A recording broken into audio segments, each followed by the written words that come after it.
Okay. Seems like a start.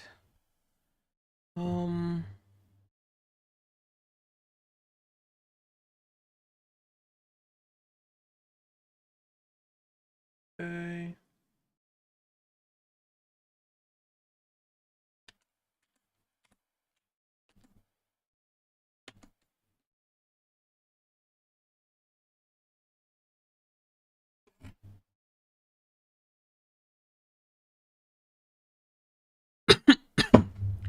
Welcome back, everyone.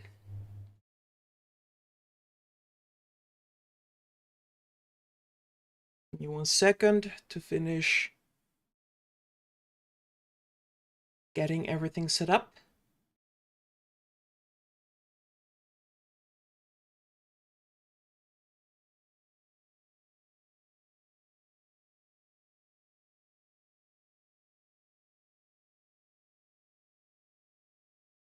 Okay. All right, testing. Let's see how the audio is looking. Sounds fine. What about, for whatever reason, the game audio does not want to work?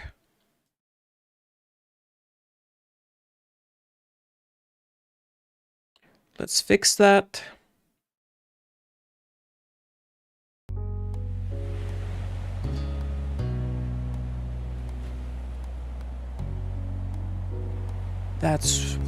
That works.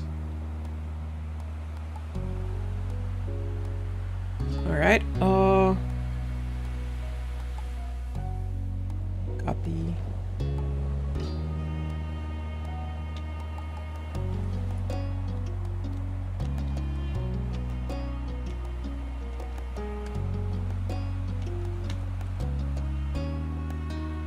Okay, and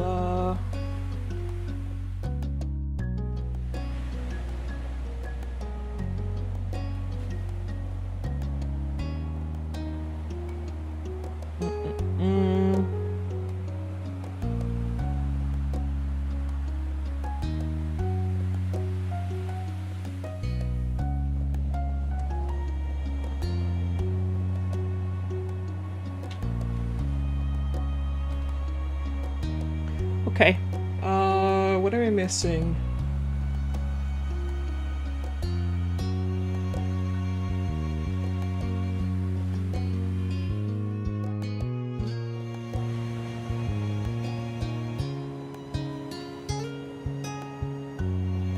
Not much, I don't think.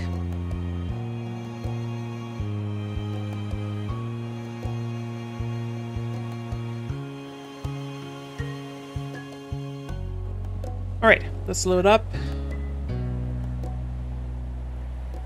So we left off here, right? We only have one moment left in step 2.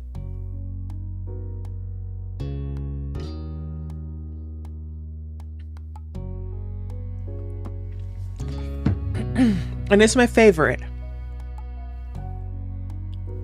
I mean, I could absolutely buy the DLC for Derek, but I'm good, thanks. I don't like Derek enough for that.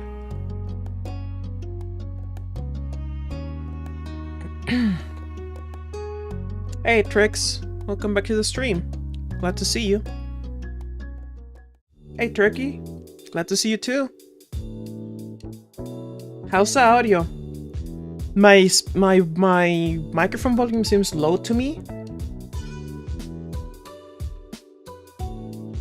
Hey Quintus, welcome back as well. Alright, good to hear.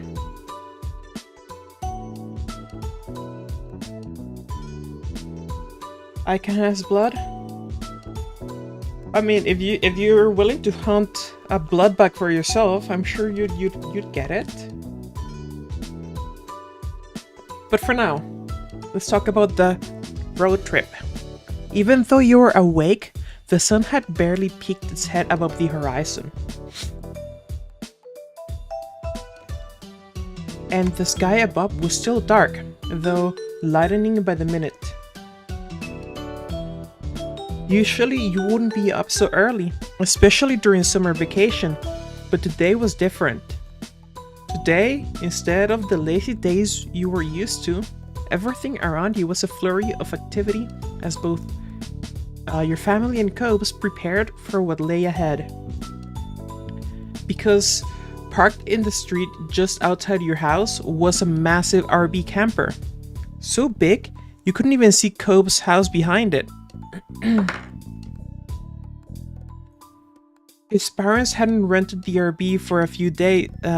His parents had rented the RV for a few days to take him on a short road trip to see the Redwood National Park. You glanced at Cobe, who was standing nearby, taking in the scene in front of him. The prospect of the trip had to be a mixed bag for him, but it was only 3 days, so it seemed he was dealing with it as best he could. Especially now that your family were joining them. You weren't sure how exactly it had happened.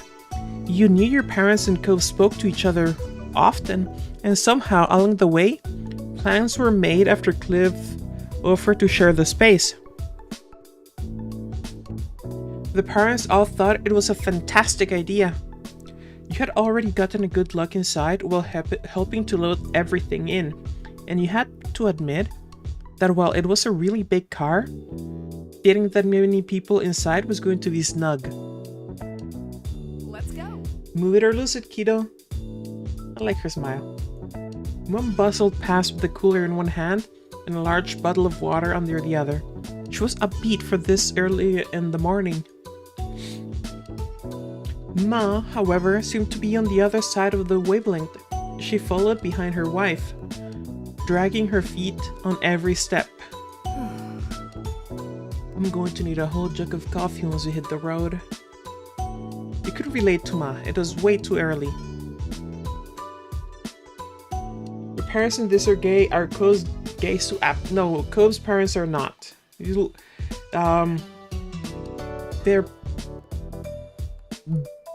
just I think they were childhood sweethearts or something like that. Because apparently they had Cobe when they were really young. My character is female. You yawned and rubbed at your eyes, still sleepy from the early morning wake-up call. The air outside was still damp from the dew, and that helped make you a bit more alert. And then, at the end of the chain, came your sister. She had a bone to pick before the trip officially started. Her rattling off critiques added some level of normalcy to everything new going on. Ugh. I don't get why I can't sleep in the bed tonight. Corey's the youngest, and I'll never fall asleep in that loft. We're trying to make things fair on everyone. If you want to play the older card, you should be offering to take the loft both nights. It's important for big siblings to make sacrifices for their younger ones. Elizabeth huffed, not happy with the answer in the slightest, and folded her arms, leaning back against the side of the RV. The trip plans had been nailed down prior, the sleeping arrangements included. Elizabeth still held onto her objections with them. There was a main area of the RV with a couch, loft, and some floor space. At the end of the car was a room with a large bed. Your moms were sharing the bed. Kira was on the couch. And father and son intended to sleep on the floor. Huh, for whatever is your tricks, you've always given me little brother energy.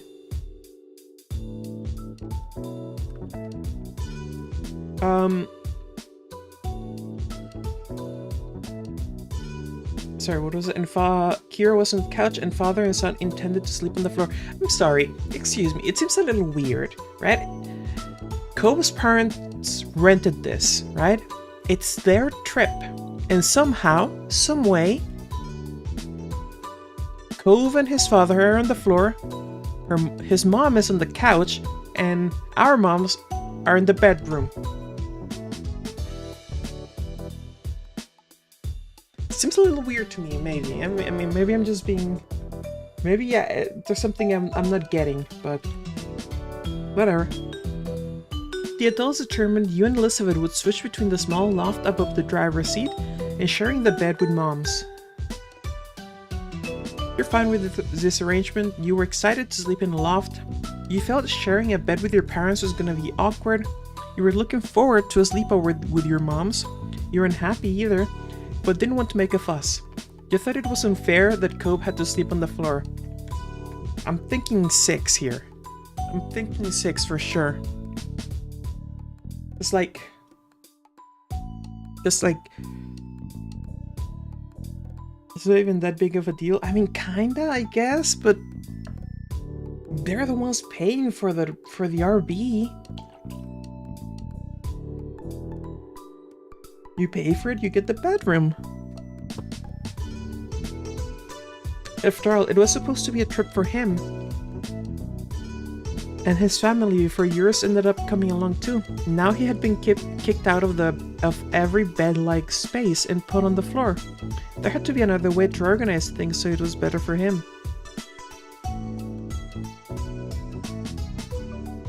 He offered to sleep somewhere else. You suggested sharing the loft with Cobb. You said nothing about it though. I'm contractually obligated to suggest sharing the loft with Cobb. Of course. Of course. Try sleeping on the ground at Burning Man?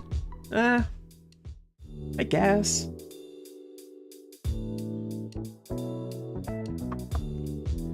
Cobb and I could share the loft. When I'm up there, I don't mind making room for him. You took a glance over at Cobb, but noticed that he wouldn't meet your eye in return.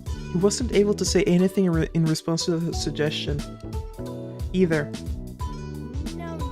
Mom, no. That loft is too tiny for 2 people. Even if those 2 people are teens. Shh, Mom, chill, come on, wingman here. Wingman for us, okay?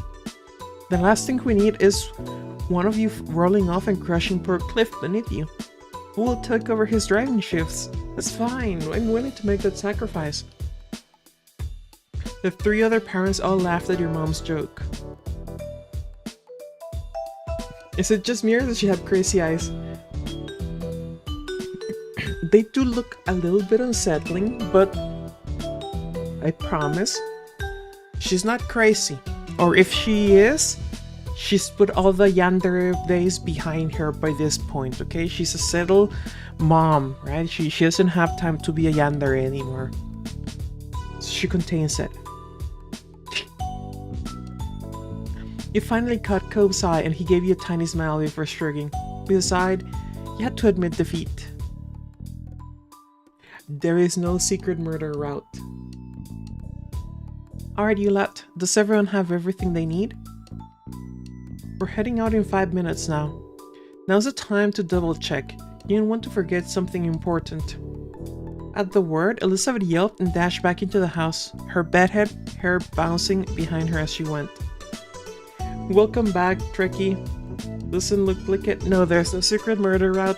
You missed suggesting that we sleep with Cobb in the loft so that he doesn't have to sleep on the floor. Right? It's very chivalrous of us to share the space. There was no other reason for it, of course. Just chivalry. Mom came over and gave you a smile, settling her hands on her hips. How about you, Corey?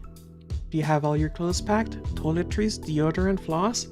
Anything else you can think of? You were confident you had it all. You just gave her a flat look. What do you think, guys? 1 or 4? How quick did moms go, no, not necessary? They were like, oh, it's too small for you two. Can't fit in. I'm sure that'll actually stand and work out. Ah, shit. My earbuds are running out of battery. Give me 1 second. Where's the other ones? I have 2 pairs.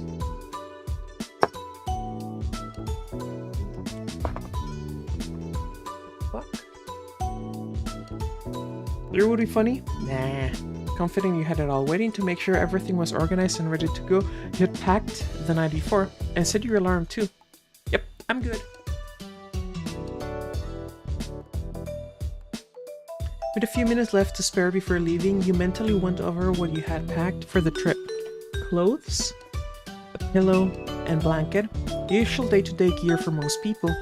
You also had more personal things such as... Interesting.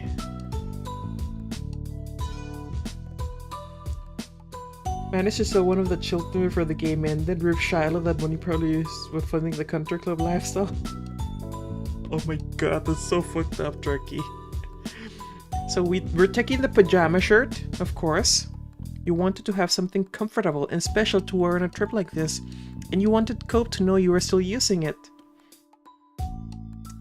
An MP3 player, of course. With so much time going to be spent driving in the car, you wanted to make sure you'd be able to have some music to put on. Portable gaming console, of course. This is NASA. Or what is Nitro Plus? The drive to the Redwood National Park would take an entire day one way, so you wanted to make sure you had a way to entertain yourself while traveling there and back. Pencils and paper, a couple of things to read. Look at the camera and that's it.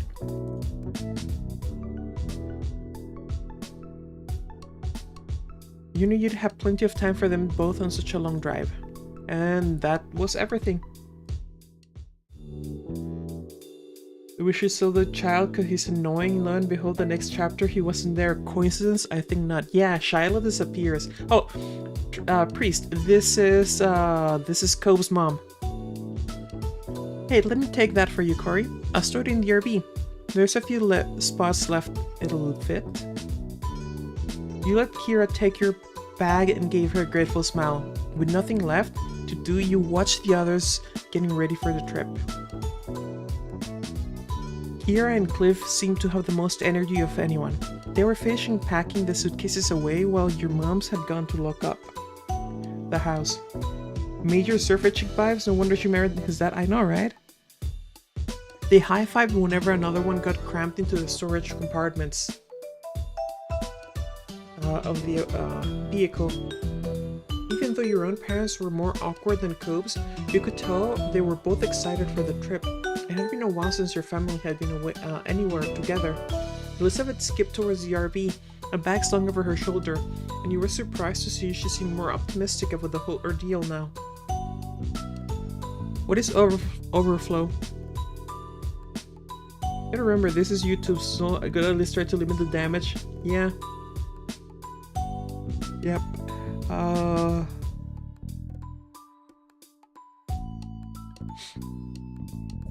Oh, they did School Days? That's... Okay, that's okay, no, I get it. I understand now. I definitely understand the reticence, you know, there. School Days is, School Days is a thing. 1 second, where are my other earbuds?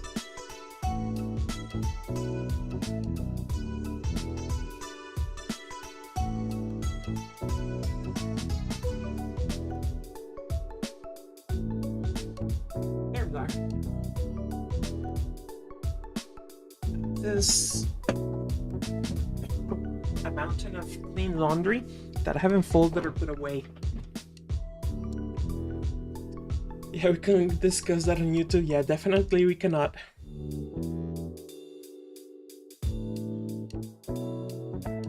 You haven't heard of School Days?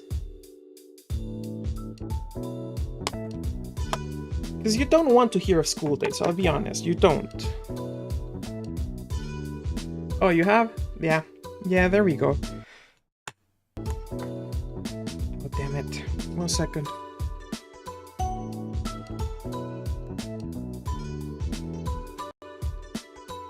Alright, testing. Microphone still works. Yep, microphone still works. That's a wrong tab. There's a correct tab. There we go. Usually she wasn't one to exit the confines of her room, unless it was for TV or food, or to leave her family behind to be with friends. This one, was made by a company called GB Patch.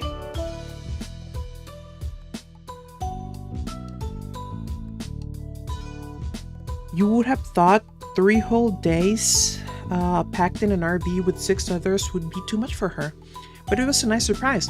You supposed any vacation was better than no vacation in her mind. Cobb had been pretty quiet so far. More than anything, seemed to be over. Cobb had been pretty quiet so far, and more than anything, seemed to be overwhelmed by the situation. You were excited for the trip. You were very excited, eager, curious. I'd honestly be more curious about the RB than anything else. But I don't know, a national park. Alright, I'm gonna go with one. With your god, what does Snyder feel now that I think about it? Even the big ones are fucking crowded at 3 people. I've never been in one of them in an RB, so I wouldn't really know. It was great to get away and explore new places. Soon the miscellaneous remaining tasks had all been wrapped up. Everyone piled into the RB, and it was officially time for the trip to start. And it did. Cliff took the first shift driving. He cautiously navigated the massive car out of the narrow neighborhood streets. It was touch and go for the first part of the journey. Your moms and Kira were all huddled up at the front, trying to get a view of how much space they had on each side. Whoop. There was a sense of relief when the first long leg of the trip was hit, and the RB would only need to go down one stretch of highway for miles.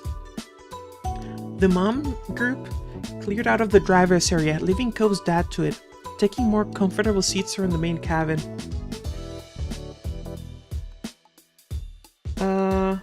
Been there, done that. Little those vacations to Mount Rushmore and the Badlands are what started giving me anxiety when I was a kid. Ouch! Take this to Burning Man. It looks pretty nice, especially that loft. Okay, a day to rent.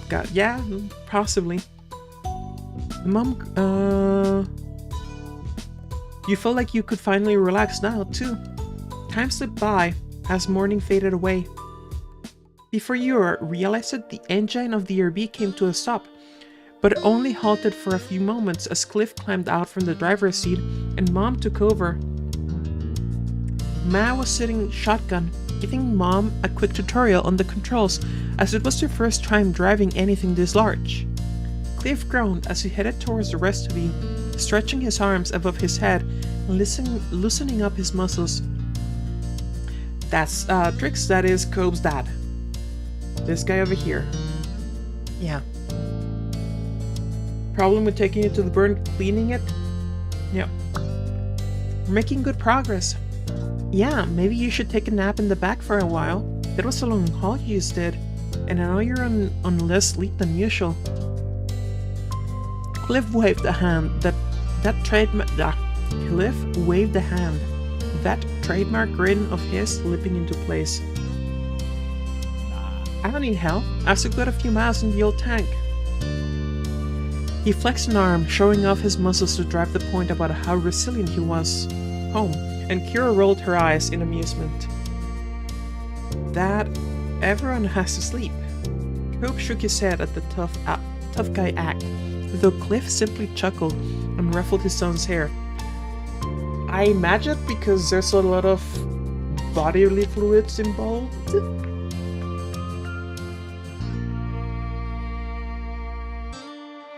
Oh, that would make sense. Are you going to be driving again anytime soon, Mr. Holden? I want to know so I can prepare. Did anyone pack some rope? I might need it. There's no seatbelts here. Elizabeth called down from where she was lounging in the loft above the driving compartment. She was laying on her back, her hair falling over the side and swinging around as the RB started up again and took off down the road. A bag of potato chips was balanced on Elizabeth's stomach, and she tossed a couple in her mouth right as Cliff held up a hand to his chest, pretending to be offended by the remark. Kira laughed lightheartedly. Lucky for all of us, we had enough adults to cover the shifts today. You won't be driving again until tomorrow. You stayed quiet, you shook your head at the ribbing, joined in as a relief, just enough time to write up my last will and testament. Shouldn't gang up on the poor dry. It's not his driving I'm worried about. Okay.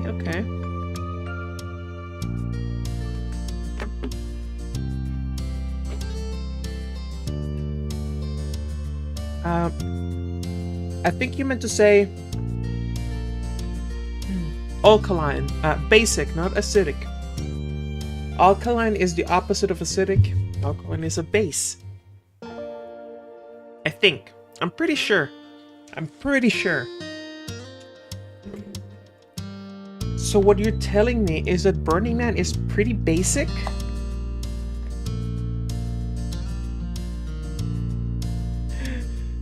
The size of 6?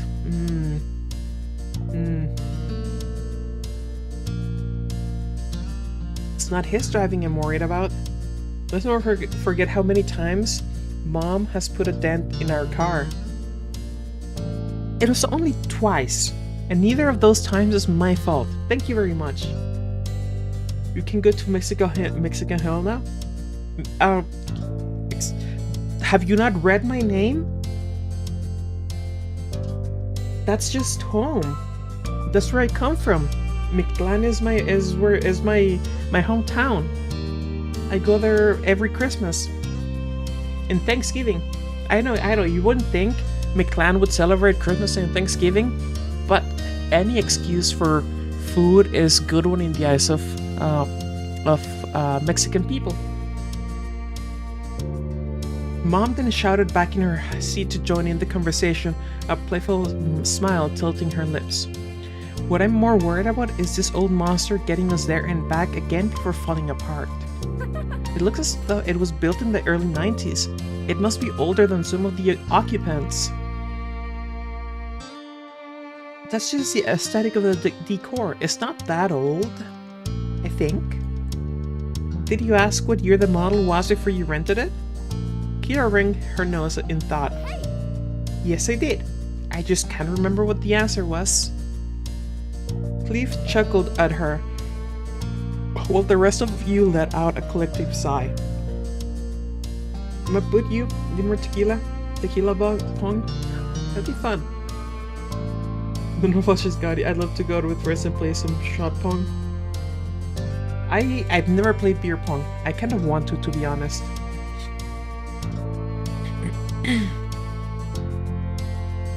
The RV lurched as little as it picked up speed, and you held onto the ladder on the loft to keep your balance.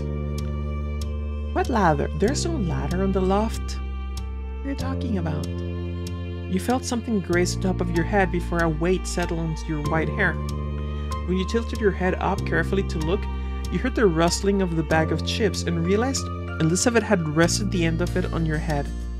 She gestured to the opening, silently offering to share her snack. You took a handful of them. Reaching up, you scooped up some chips. After that, the weight of the packet left your scalp. You happily munched away as the conversation continued on, and you got closer and closer to your destination. One friend I have drank enough to that was allergic to hops. Ouch! Shots of hard liquor. Never to try out drinking him. Fair enough. The day flew by, with the group of you chatting, playing games, and passing time together before finally arriving at the park and setting up for the night. Ma was closing the windows while everyone got ready for bed, saying goodnight to the others as she made her way to the back room. You had all had dinner together while driving, and some hours after you had arrived at your destination and found a spot to park in for the rest of your stay. Giving a look across the front of the RV, you noticed almost everyone there was already dozing off where they were, with Cove having completely fallen asleep, curled up in the passenger seat. He must have done so while Kira was driving the last leg, and they had decided not to disturb him. Kira herself was the only one up there who was still awake, flipping through the magazine next to a portable light. Flipping through a magazine next to a portable light from her spot on the couch. It seemed Mr. Holden needed to sleep, despite his claims.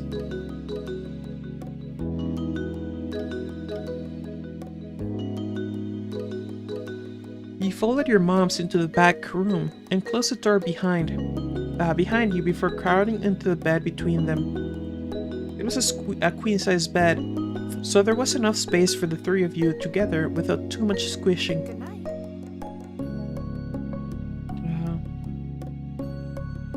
Been a trip like that on an actual RV rather than a car?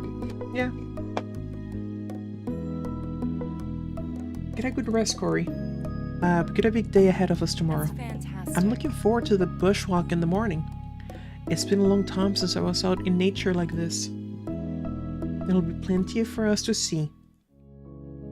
You stayed awake for a little while longer while your moms whispered about the park and forest in general. With the sound of their voices in the background, eventually you nodded off to sleep.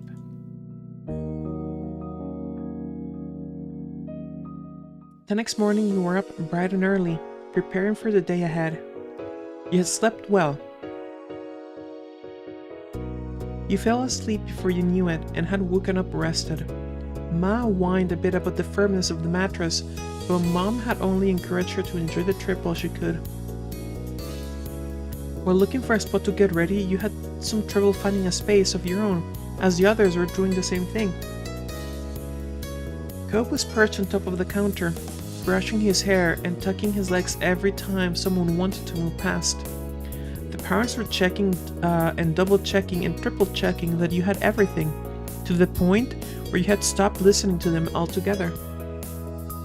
You knew you wouldn't be returning to the RV at all that day, but by the look of the backpacks that were packed up and ready to go, you doubted anything was missing from them.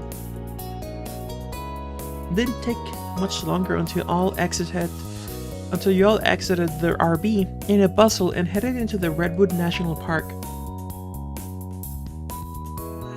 Wow! Cope had his head tilted up towards the canopy of trees, his eyes wide as he took in the massive trunks on either side of you. You knew that the redwood trees here were considered the tallest trees on Earth, but you weren't prepared for exactly how huge they would be in person. Come on. Smile, you two! You spun just in time for Kira to snap a picture of you and Cope together, before she pointed her camera at Cliff, trying to get a shot despite his weak protest that she should just enjoy the moment. Your parents were walking behind the group a little, with Mom telling Ma some information she had read about the park in a brochure. Ma listened happily while looking around and taking in the sights, every now and then asking a question or making a joke about something Mom had said. You smiled at them, thinking your mom must have read a lot of pamphlets to know so much about the park. Alright, Trix, take care. We're sure in the woods. Maybe you should come and work here as a tour guide if you know so much about the place. Elizabeth teased, earning a squeeze on the nose from your mom. She seemed to be enjoying herself, but you thought that might just be because she was amused by everyone else's reactions. You were in awe of the redwood trees, fascinated by the sensations, in a good mood, not impressed, embarrassed by the adults being so touristy. Interesting. Like, the redwoods are even bigger than what I got to experience, but it's weird when you find a tree that 3 people together can wrap their arms around. Yeah, that'd be pretty cool.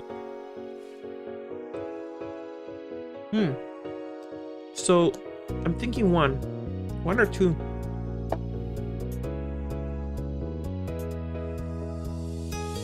Surrounding you on either side, the enormous trees shot up into the sky, the sunlight peeking through their canopy and speckling the path in front of you.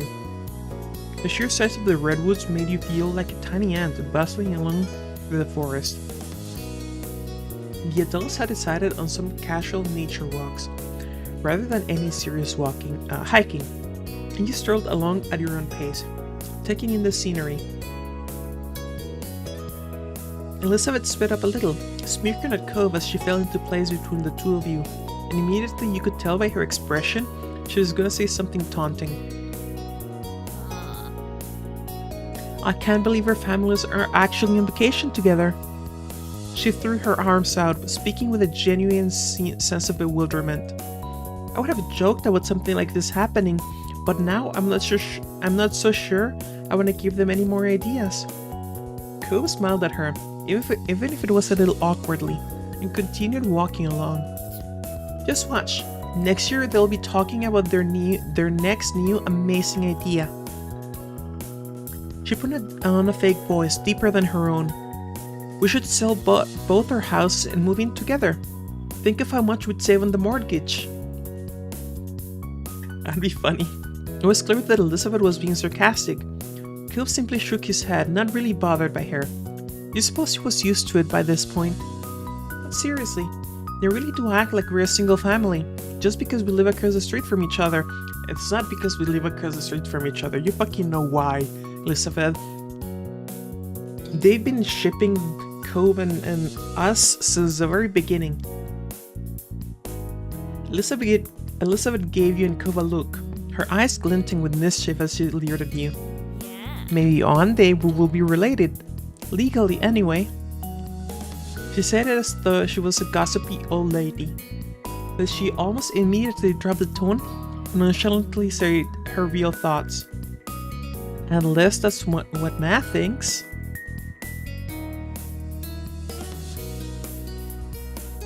There's a couple more, but you need a DLC for the other two. Which I wouldn't buy, because I hope. Cove still blushed, which made Elizabeth smile triumphantly, as though that was her whole purpose for teasing him. Then he mumbled quietly, refusing to make eye contact with either of you. I don't know why you think you're so funny when no one else does. Is there a harem route? Not in this one.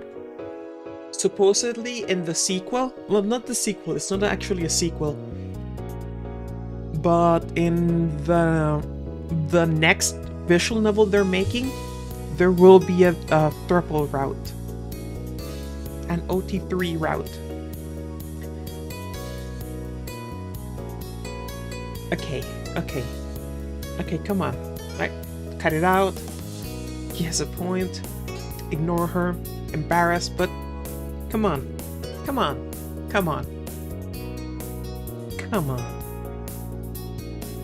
No, it's gotta be 3.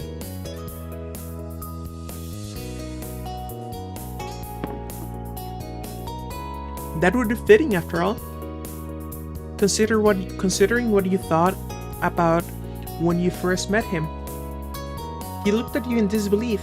He genuinely could not believe this or where the conversation had gone. I expect you to give me an answer sooner or later. Cove frowned and reddened harder, but pretended to ignore what you were saying. Your sister noticed what was happening. Oh, he isn't going to engage with this topic. He groaned at the continued teasing and increased the speed of his walk. The day continued on with plenty to see and experience. You passed a few different activities that you would have liked to try out if you had the time, such as kayaking and rock climbing, but Ma said that you would have to wait for another trip. There was a little stream during the walk that you sat beside and set out a picnic for lunch, nibbling on a selection of fruit, sandwiches, and chips. Various birds flew by overhead, and you made a game out of guessing the species that were hanging out in the trees nearby. You even managed to get a couple of them right, including the kingfisher that grabbed half of Cove's sandwich. Alright, Trix, take care. You're glad you got to do this in the end. You were disappointed to only have one day in the park. You thought the long trip wasn't worth it, more fun hanging out in the RV. Disappointed we only have one day.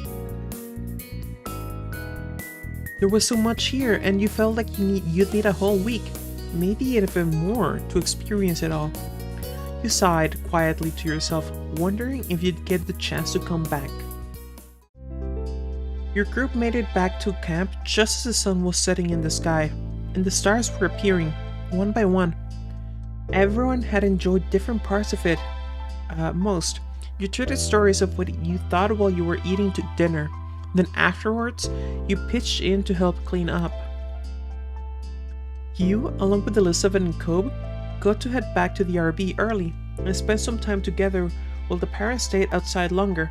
It was nice to have the space to yourselves after the cramped journey there, and while Elizabeth had locked herself in the back room with her headphones, you and Cobb were left in the main lounge area.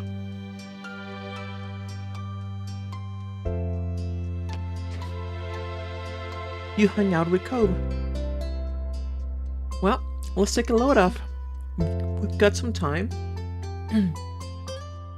You took a seat on the sofa while Cobb sat down on the other end, tapping his fingers against his knees. Your cheeks warmed a little at that. Being close to him never failed to feel exciting. You'd seen Cobb nearly every day for the past 5 years, but seeing him in the jacket was still somewhat unusual. In Southern California, he could get away with that. It was a simple difference from his normal style, yet you couldn't help noticing the way he looked right now. It looked great on him. In fact, Cobb always looked nice. When Cobb cleared his throat, your eyes snapped to his. He had an eyebrow raised and had clearly caught you staring at him. Is everything okay? You averted your gaze from him entirely. Yep, don't worry about it. You just look so good right now. Everything is really good. 2 or 3. I'm spacing that. It's absolutely missing, just admiring my future husband.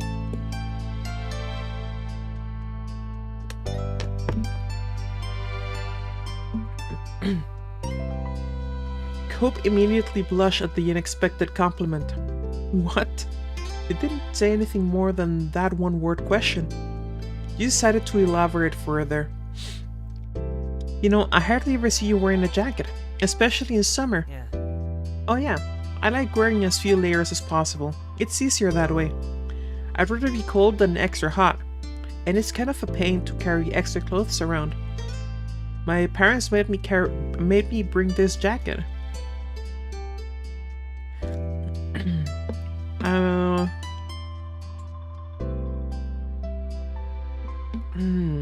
Tough. I'm gonna go with I don't mind either way. I just dress depending on the weather, or how I'm feeling at the time. Ko smiled lightly at you and nodded. I've noticed. You perked up hearing that. He noticed you, too? You asked him what he liked to see others wear. So what type of clothes or accessories do you like to see on somebody other than you? Cobb's eyes widened at the question, and his defensive reply seemed to slip out before he'd had the chance to have a proper think about it. Nothing?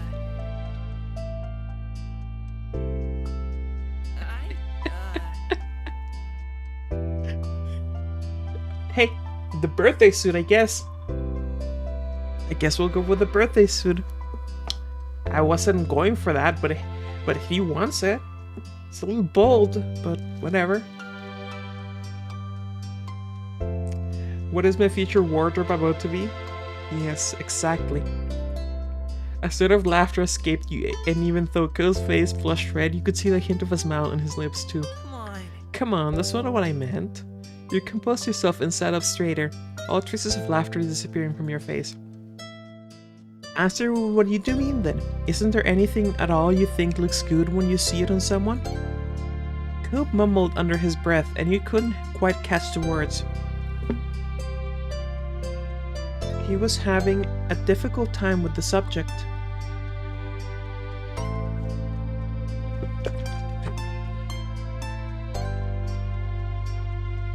I swear I won't make fun of you. that's not really it. Okay, cool. What is it then?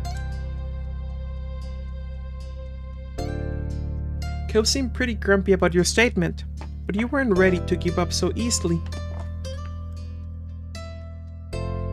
Please. Cobb sighed and looked down at his lap where he was fidgeting with his hands, still reluctant to give an answer. I don't know. He made an impressed sound over how this was going. Are you sure?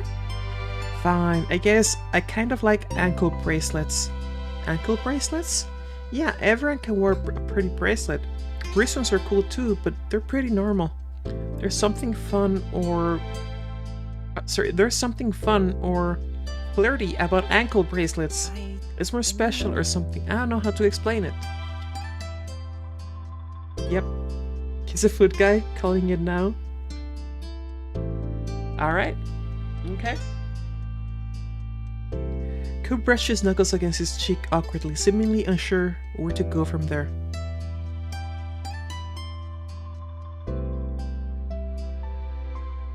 So you think they're sexy? What? No, I can't believe you'd even use that word to describe it.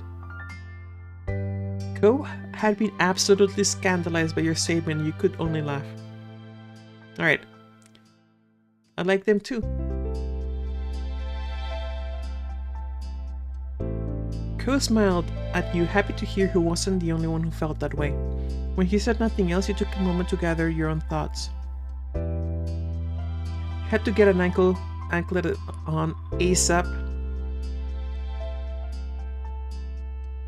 Buying an anklet. Happy to hear more about. Yep. You need to see how Cobb would react to that. Cobb looked away again, feeling awkward about this. You gave him an understanding look. And usually he would start to smile like normal again, but not this time. His expression only stiffened more. You were surprised to see him like this, as he always bounced back pretty quickly after being flustered. Cobb? Still he wouldn't look at you, and now even his breathing was growing tense. It began to click. He was trying to build himself up enough to say something hard for him.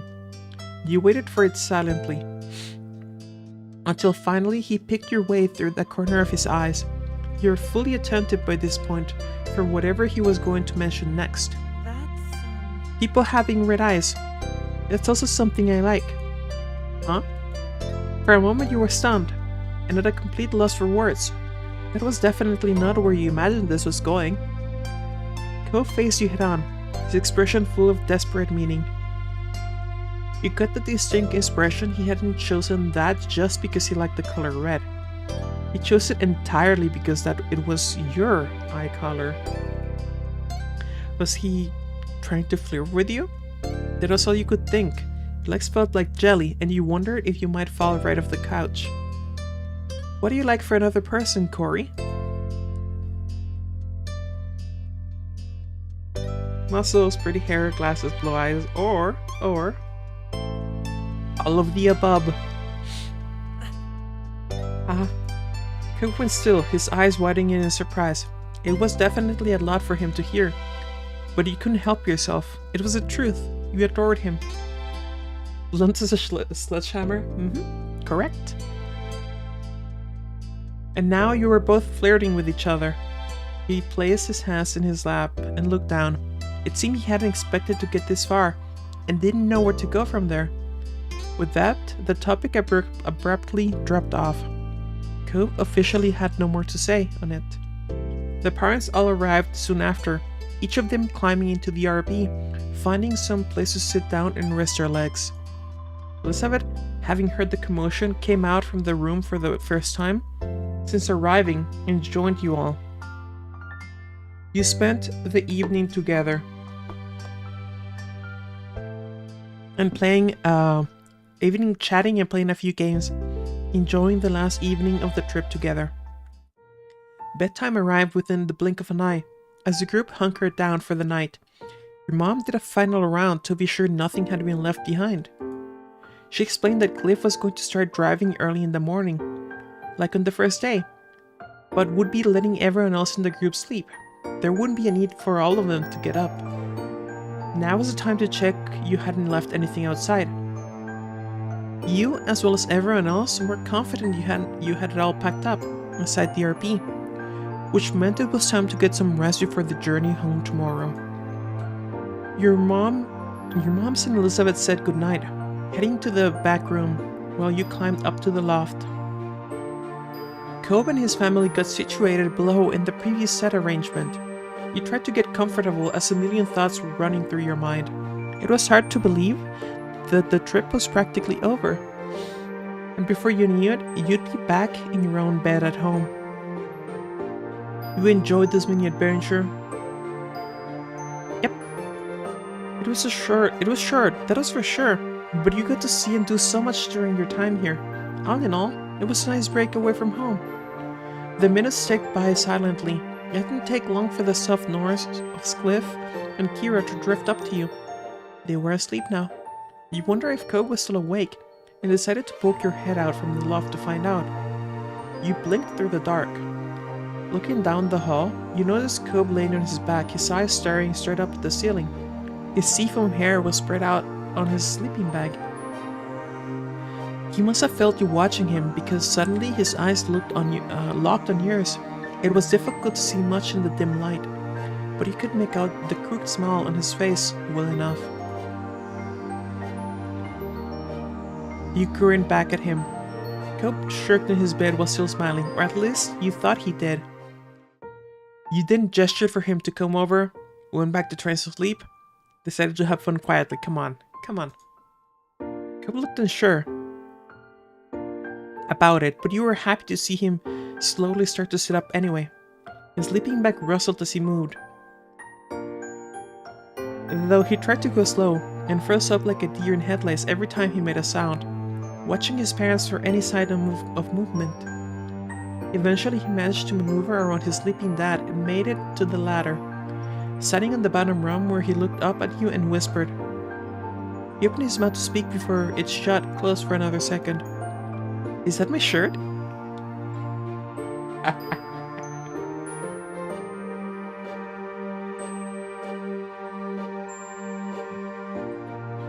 You mean my shirt? You gave it to me and I'm using it. Well, okay. Thanks. For what? It's nice. I don't know. I'm liking it, I guess. It was so sweet. You were feeling very glad to have brought it. Then Ko shook his head to refocus. Why did you call me? You invited him up to the loft. Come on. It was nothing. Good night. How are you doing? Or the correct one. Do you want to come up? His eyes widened, just so. You could only tell because he had come to where you were. Cobb glanced behind him, quickly at his sleeping parents before turning back to you. Okay. Good boy. You broke out into a grin and scooched back as far as you could, making space for Cobb to crawl in. He was very tall, so it wasn't a great fit for him, but he managed to squeeze himself in. Luckily, you were short enough to leave him with some room. You laid down next to each other on your sides, face to face. He got under the blanket a bit. Okay. Holy shit. One of his arms was nestled under his head for comfort. The other had nowhere to go and was rested alongside his chest on the floor of the loft. Cobb spoke to you softly. So, what am I doing here? You can sleep here instead of the floor. Cobb raised an eyebrow, not having expected you to bring the topic up again. It's okay. You still thinking about that? You don't have to worry about me that much, Carrie, but thanks. It's okay. I'm not sure about this. Cobb swallowed loudly, and you notice he wouldn't look at you in the eyes anymore. Look at that blush. Look at that blush. He's so sweet.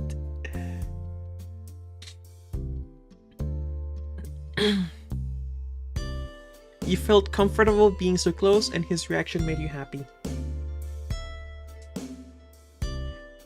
It was nice to know this didn't seem like nothing to him. You wanted him to take you seriously. You thought back to earlier in the evening when you and Cope had been talking alone in the sofa.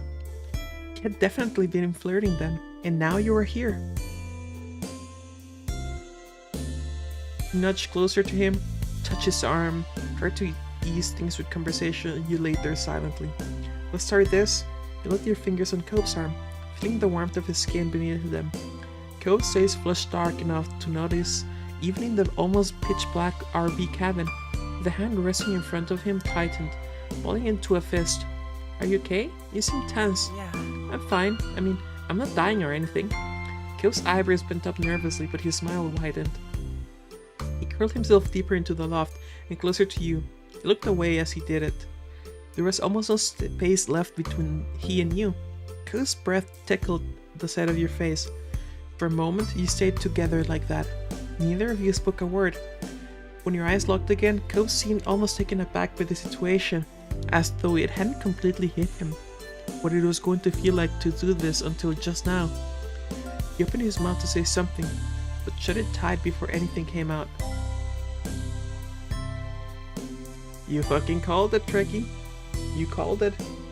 Put to sleep how you were, moved back, snuggled against him, or kissed.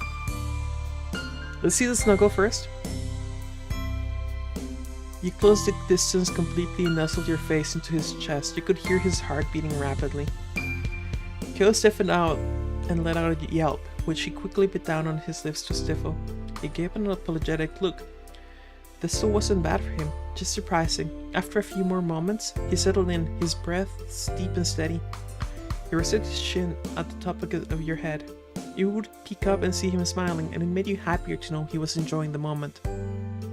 Alright, fell asleep? Good start. You moved in even closer, eyes half closed as your lips inched toward his, so slowly.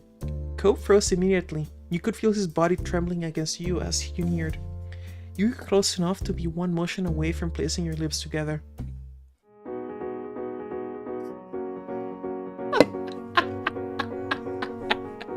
Then, all at once, he bolted upright, completely forgetting the restrictions of the location, and smacking his head against the roof of the RV with a loud crack, making you gasp out loud. Ow. Cope, are you okay? Cope didn't answer. He fell back to the loft floor in a flustered pile. He pressed one hand against his head and the other over his face as he groaned in pain. The sound of movement in the RV below startled you, and when you looked over the side, you noticed Cliff had similarly shut up and was looking around wildly. What's wrong? Wake up, people, something happened. Cliff rushed over to where Kira was on the couch, and she whined as he shook. He's gonna wake up everyone! This is amazing! Shook her head out of sleep, enough not to be interrupted by the chaos. What's going on? And then the lights came out and you scrambled under the blanket to avoid being seen, but it was too late. Cope, where are you? Corey, are you? Oh. It took a second for her to figure out where her son had gone. You soon heard Cliff chuckle as he too realized. Your wonder wasn't much room up there, but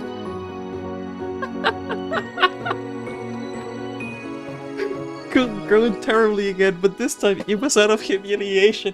He moved the hand from his sore scalp to also cover his shame, rather than face his parents. Oh my god, this is amazing.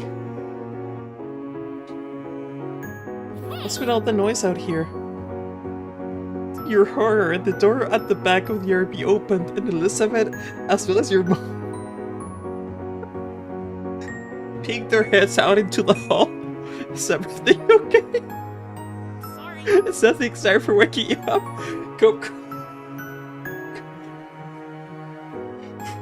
curled into himself, completely humiliated as he apologized a couple more times, not loud enough for anyone other than you to hear them. You just tried to check on him. You should let someone check your head. That was bad. With another whimper, Cope pushed himself up onto his side. Probably. Kira casually came on over to the edge of the loft. She patted her son on the back. Come to mama, baby. You can stay there. There was no putting it off. Cope climbed down the ladder, his face still red as a tomato when he reached the bottom. His dad gave him a nudge on the shoulder as he passed, trying to hold back renewed laughter, and his mom pulled him over to give his head a quick look over. After announcing it wasn't anything more serious than a bump, Cope shuffled over to his sleeping bag on the ground. He collapsed into it, not caring if he should be more cautious with his head right now. Sure. Alright, show's over. Let's all get some sleep. You could hear the stickers from the back of the RB from your moms and Elizabeth. They really had been watching this unfold like it was a piece of entertainment. Oh my god. But at that, they quickly said goodnight and headed to bed. And with nothing more you could do, you laid back down as lights went off again. You stared completely still until sleep finally overtook you. Oh, that was so bad. When you woke up next morning, it was to the rumble of the RB as it traveled the long journey home. Blinking the sleep from your eyes, you peeked over the edge of the loft, slowly trying not to be seen.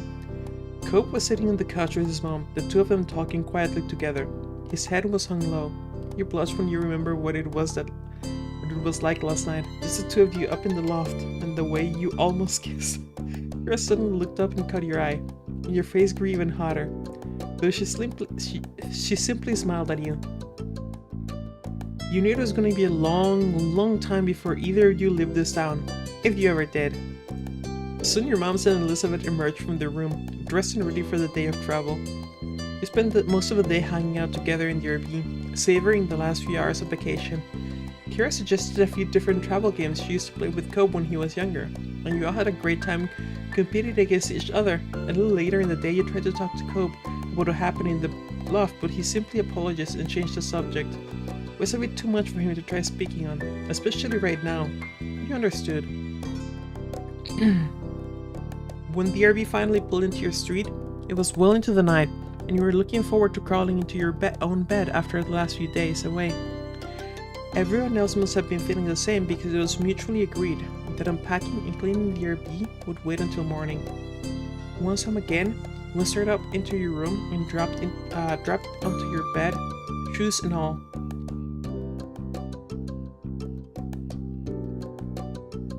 You missed being near Cope.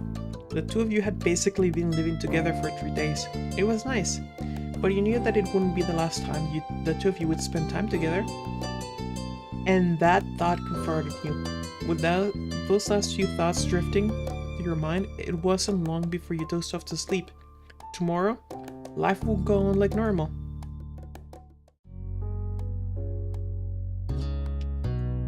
Okay.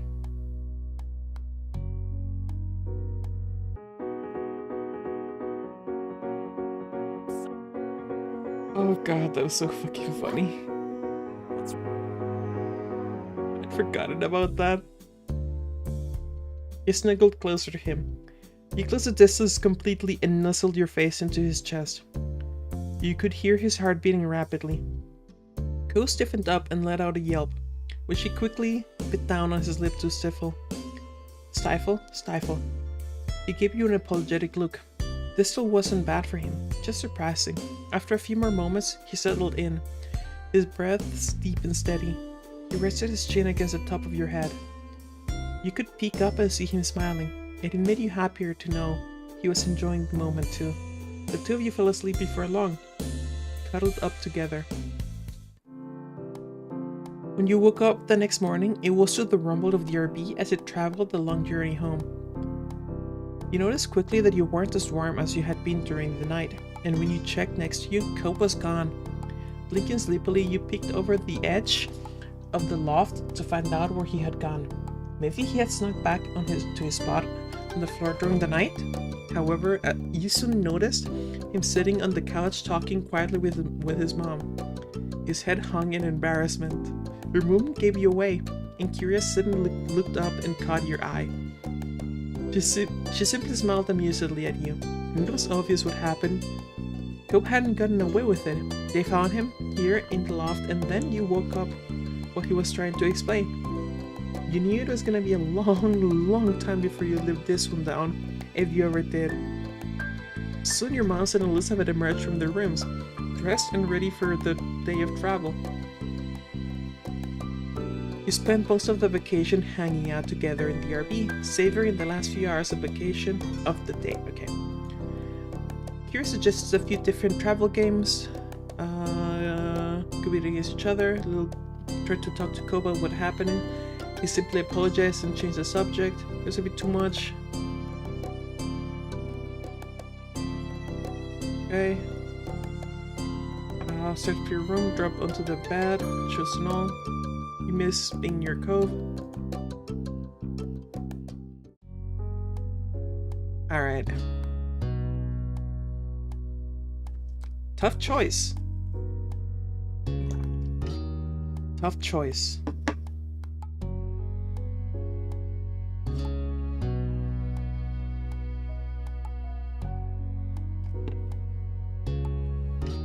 You like the first one better? You want to go for with the other one?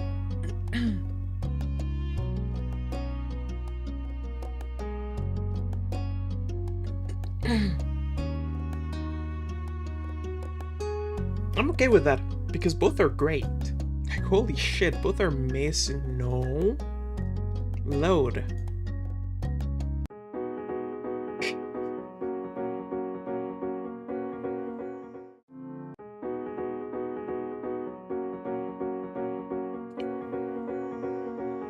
Oh god, that's amazing. Alright, let's fast forward. Miss being near Cove. Finish it up. Save. Alright. And then, summer ended. Time for step 3. Are you sure? What, like there's options? I mean, there are options, I guess. I'm like, there's supposed to be 2 DLCs. Like, there's a Baxter. There was no denying it. Today was the very last day of summer. Tomorrow, you were heading to class.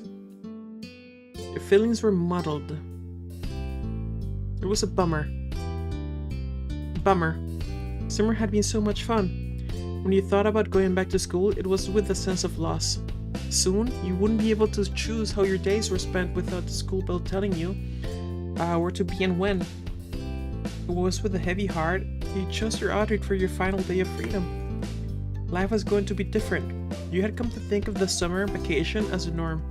The school days sucked up the majority of the year, whereas the summer vacation was just a respite in the middle. So, rather than being different, it was kind of a return to the normal. What did your normal life really mean? You considered how fondly your moms talked about their summer vacations as kids. You dimly recognized that one year, the pattern of school and summer itself would be over for good. It was hard to imagine. You'd gotten distracted, one arm still out of asleep. You pulled it through and put your mind back to the present. This season had brought about plenty of changes of its own, like Kira's visit, though that too was coming to an end today. You were happy you'd finally gotten a chance to know her. You had become extremely fond of her. Extremely fond. The neighborhood was about to feel a lot emptier. You finished dressing, which was good. Cobb would be there any moment. You'd agreed to see his mom off together.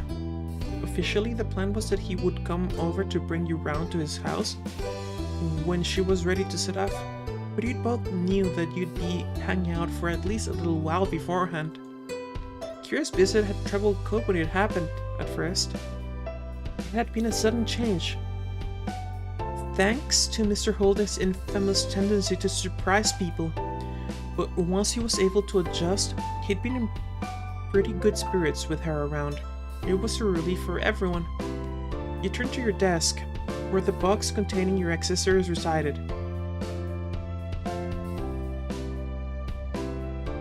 Hey Derpy, welcome back. Good to see you. So we did the road trip. Right? And when the game asked if we wanted to invite Koba up to the loft in the RB, we did. the end of step 2, not yet the start of step 3. Right? So we invited Cove up to the loft, and at first we just simply snuggled, and it was nice. But I thought, okay, what happens if we try to kiss him? Right? So I backtracked, and I did. I went for the attempted kiss, and yeah, he was very nervous, and he smacked his head against the roof and woke up everyone. And everyone laughed. It was great. No, he didn't fall off. But everyone woke up.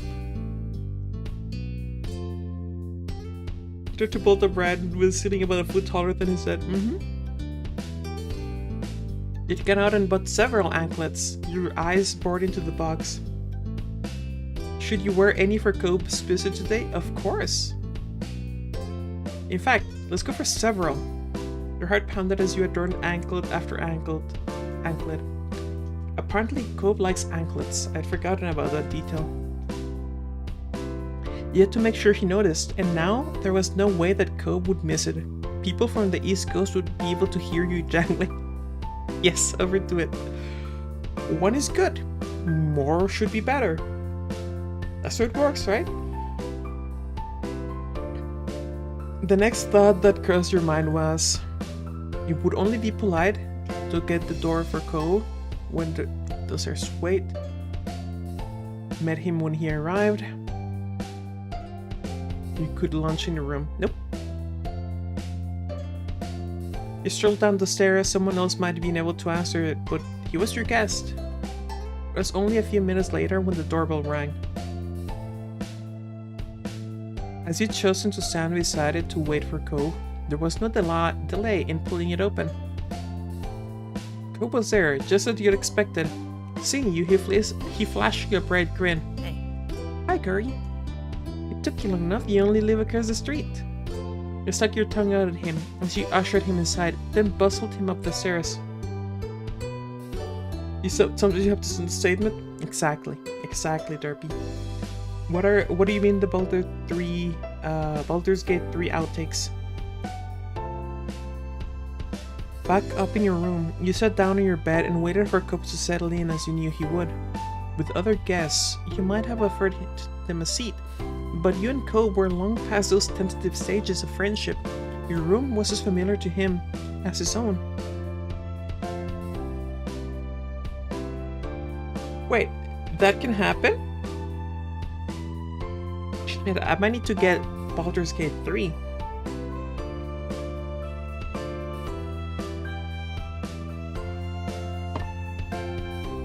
I'll have to Google it then. Is that in Moist Victorian noodles? Alright.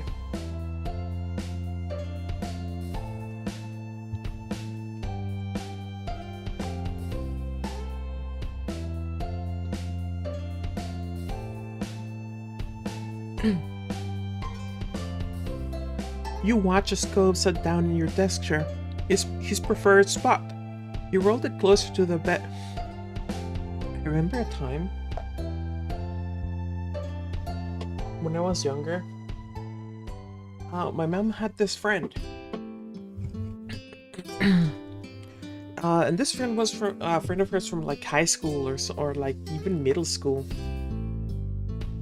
And I had my desk chair, right? And I was sitting at my desk chair. I don't remember what I was doing. I think I was playing Call of Duty Modern Warfare 2. Anyway, my mom's friend, she had 2 daughters. Now the older one,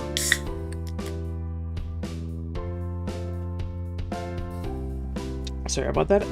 The older one, I didn't really associate much with her. But the younger one,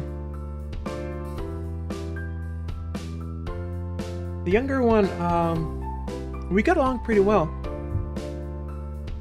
So one day, when I was playing Call of Duty. And she was hanging around because my mom and her mom had gone out to do something or other, and it was just two of us in the house. And I was in Cope's situation, right? Sitting in my desk chair. She decided that since there was no other place to sit, my lap would do. It wasn't until much later that I realized, oh, she was flirting with me. Yeah. He rolled it closer to the bed to make it easier to chat, tweaking the angle so that he was facing you fully. Well, flirting, quote unquote. Right? Yeah, exactly, Derpy. Quote unquote, flirting implies ambiguity. Yeah, there was nothing ambiguous about that, and yeah. The home all to ourselves, and the cute girl in my lap. Yeah. Anyway. You watch as Cove sat down in your desk chair. Okay. Once happy with the position, he leaned in towards you, hand held in his hands.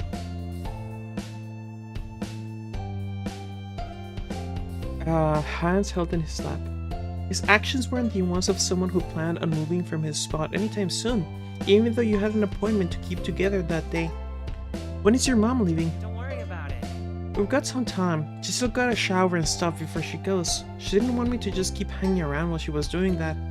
He lifted his head, his gaze drifting out through the window, and chuckled. Flirting is just cowardice if you really think about it. See,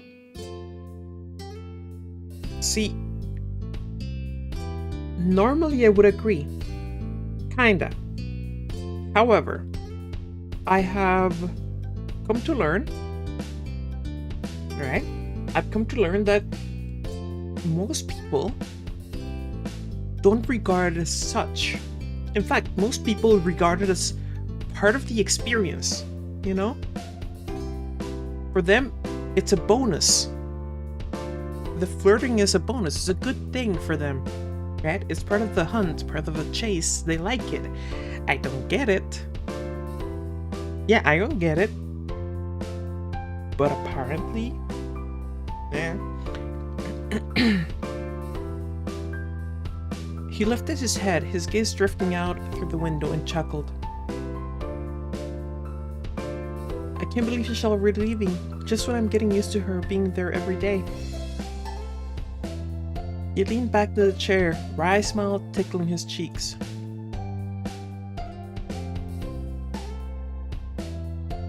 Yeah. He shook his head as if shaking off the topic, like a dog whipping off water, following a dip in the sea. Cope looked back at you, lips parted as if he was about to speak, but instead, his eyes widened, and his mouth closed into a tiny frown. Something had caught his attention. Several somethings, to be accurate. It was a wonder that he hadn't heard or spotted them sooner.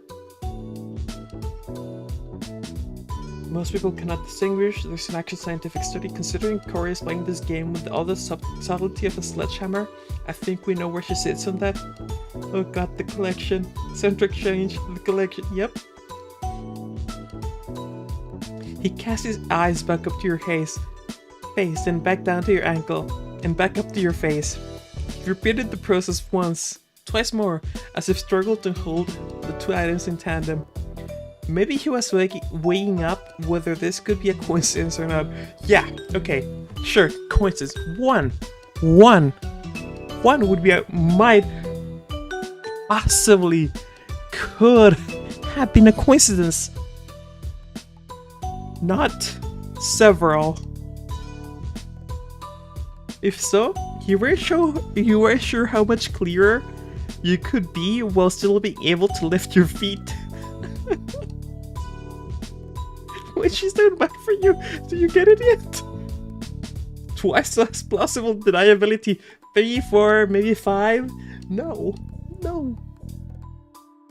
Maybe he was just too shy to verbalize his thoughts, or was he still trying to find the words?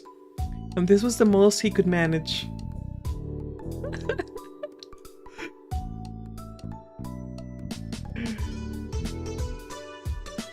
The tension made you feel thrilled or pleased? Guys, what do you think? Or amused?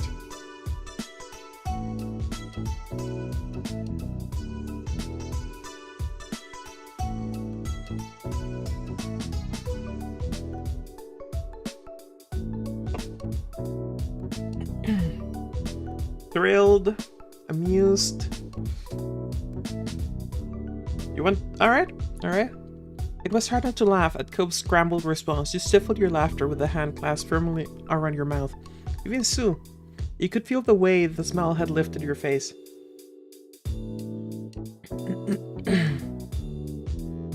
On his next glance back to your face, Cope saw your expression had shifted. He watched as his bewilderment eroded into mortification as he realized that he had been caught staring. He quickly spun in the chair to face Will instead, allowing you to glimpse a flush that spread all the way to his ears. He twisted in his seat, wringing his hands and determinedly avoiding looking in your direction again. It seemed that he decided against saying anything at all.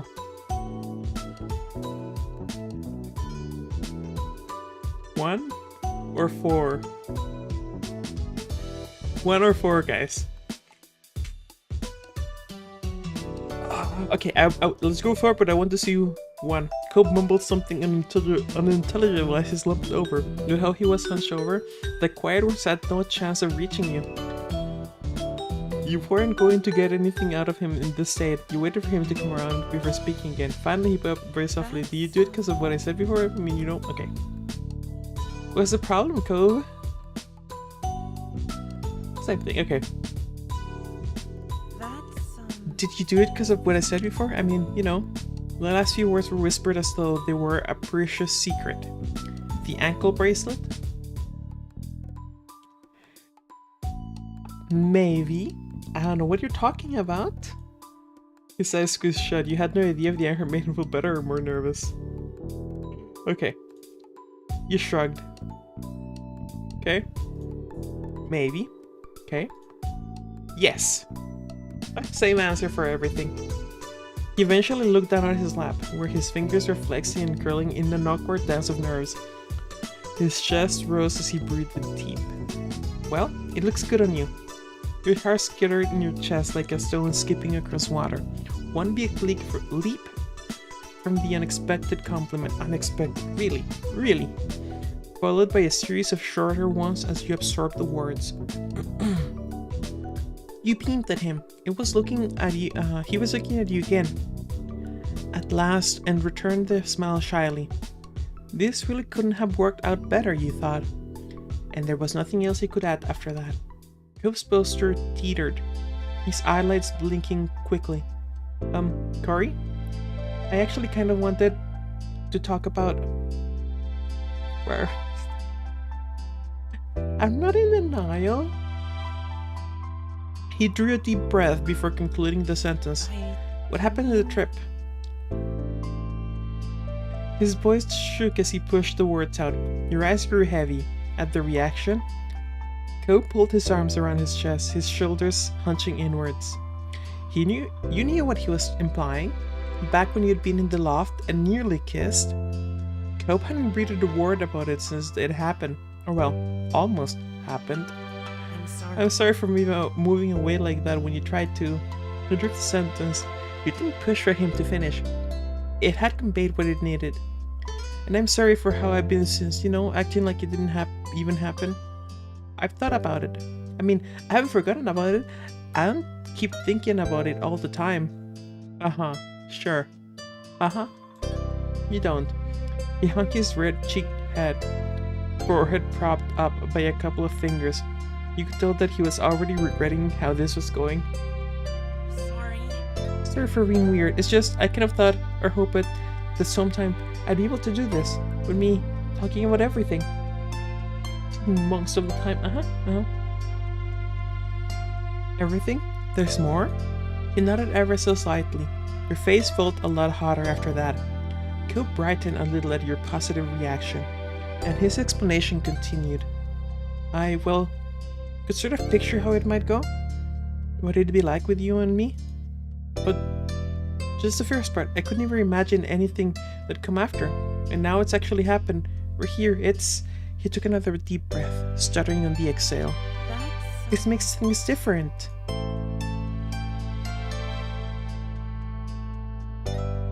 Huh. Fine, Cristobal, hard for me. I don't like any of these answers. They're too vague. I don't think we'd see anything. This is hard for me. Give you one smile. Give you one smile. I think that'll work. I can't just forget. I know, I'm sorry, I'm always bad at this. You have no faith in us? That isn't what I meant. It's just they can't really show the future. They're just glass. You're happy to see him being livelier. His white eyes met yours as he looked at you, less burdened from the anxiety that had built inside him. How about a do-over? Do you want to try again? He smiled reassuringly. No. The word shot out reflexively. He couldn't help it, but immediately cringed at himself. Do you really mean that? No. I mean, I do. I want to try again. If you still want to. You kiss him. Okay. Let's look at... Do you want to try again? No. The word shot out. Okay. Alright, guys. 1 or 2. They're the same, essentially. You guys want 2?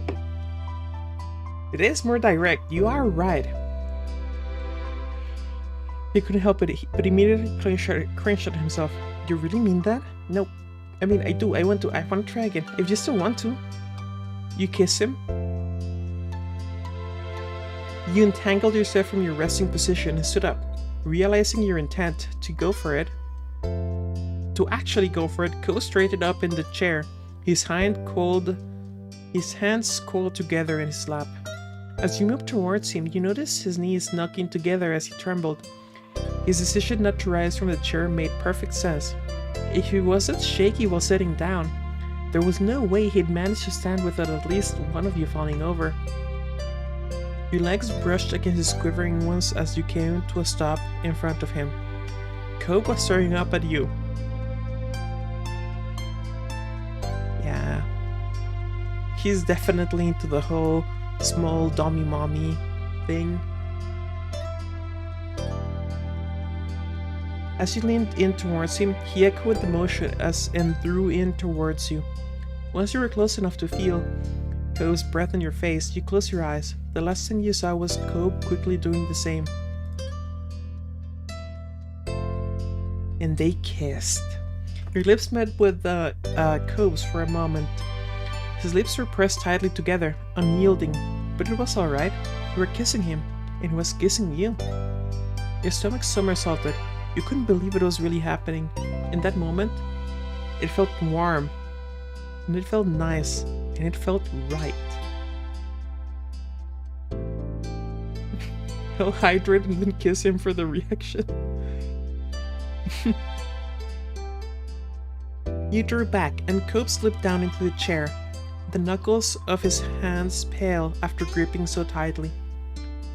Thinking that he could do with some space to breathe, figuratively and literally, he took a step back. Cope shut up, his stance rigid. Cope plastered a hand over his mouth, his eyes shut tight. I am honestly surprised he can't stand up. You know, without hunching over, without, pitching a tent.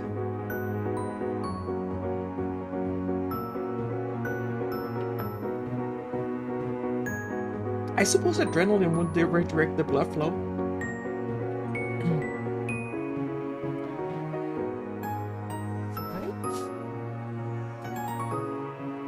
Fascinating.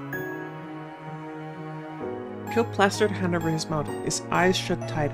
His back then became bowed. Oh, there we go. There we go. Shrinking him down. Okay. That's him hiding the tent. He could only just make out the few words he had managed to summon. Oh my god, oh my god. But we actually... His eyes flew open wide, but he didn't look your way, let alone meet your gaze. We kissed. We kissed. His reaction was really cute. He thought his fluster was funny. He watched him adoringly as he tried to gather his senses. Covenly slammed his eyes closed once again.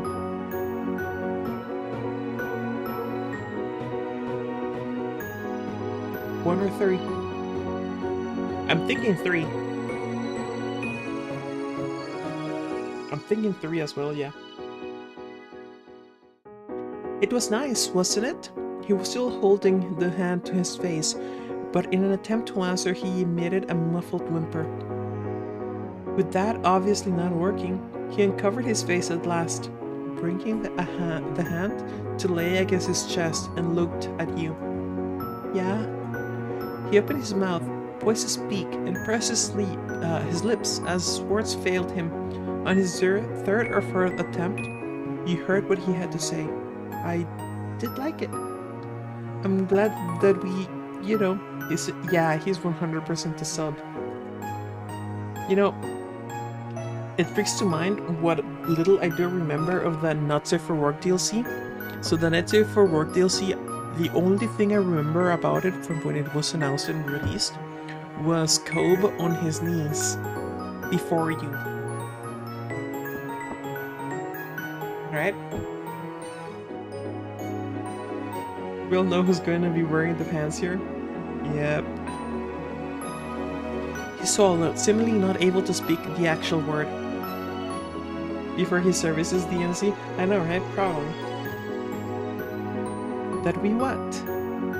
Ooh, okay. I think I can do this one better. That we what? You know, I have no idea. Corey! He grinned, thrilled that the experience had been a welcome one. The smile on Co's face was real but wary, not unlike the one he wore after a long and exhausting day of activity. Like when he'd made a new personal best. The work had been hard, but the reward had been worth it. With some newfound confidence, he drew himself up as he inhaled deeply. Each word he spoke next was delicate. Corey, I like you. Really? Really? No shit, really? Oh my god. He likes us. Guys. I'm so surprised. Yeah. A lot. Probably way too much. Not possible. I know, right? Super surprised. Completely caught off guard. I was not expecting that. He ducked his head. Oh yeah, no, I see your surprise face. I'm surprised you're not having a heart attack from such a big surprise. He ducked his head bashfully and opened an eye, peeking at you through the hair that had fallen over his face like a veil. He'd managed to smile. Thanks for waiting for me. His eyes sparkled just looking at you, his affection transparently clear. He never could hide what he was feeling, and you couldn't be more grateful for that today.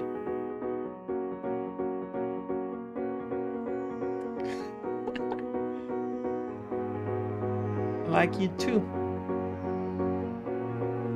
Nah, we have to be... I want to be clear here. It's either 3 or 6.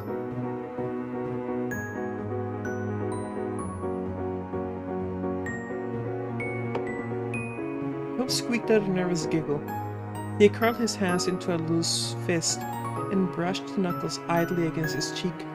Words evaded him as he opened his mouth and closed it again. I don't... He giggled when finishing the sentence, instead just smiling again. He rubbed his eyes with the heel of his hands. It was an action usually reserved for much later in the day. but at this point, it already felt like a long day. Cope then pressed a hand to his creased forehead. Oh my god. Does this mean I'm your boyfriend or something now? Should we tell your parents? I don't know what Dad or Mom would do. There were a lot of concerns in there. You honed in on the simplest. There was no way your moms would let you have a boyfriend, even though that word juxtaposed with Cope's name made your heart race. I think they already know. They knew this was coming. I know, right? It's like, what took you so long? They're 100% the opposite of subtle. What's up, Trix?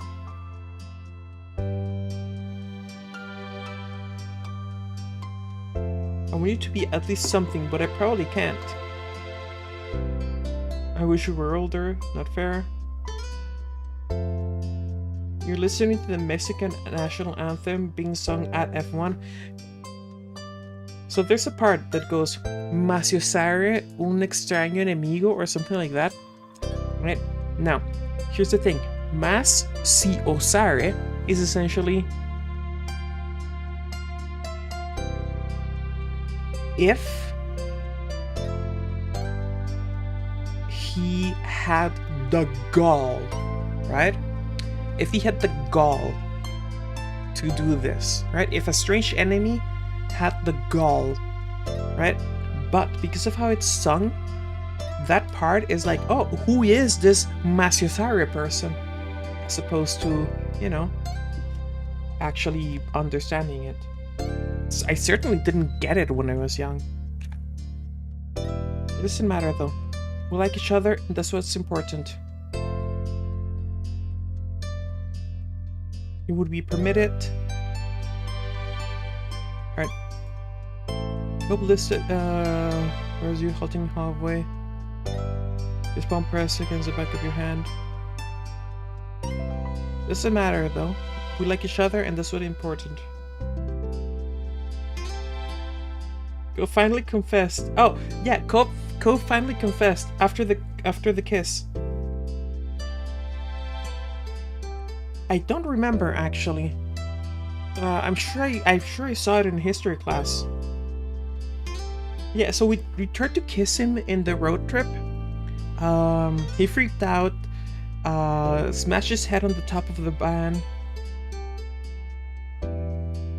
and now they're finally kissed. The Mexicans hate the French that much. It's less about hating the French so much and more about the French invaded and installed an emperor. They installed Maximilian Habsburg of Habsburg, whatever. Yeah, they installed a Habsburg, right?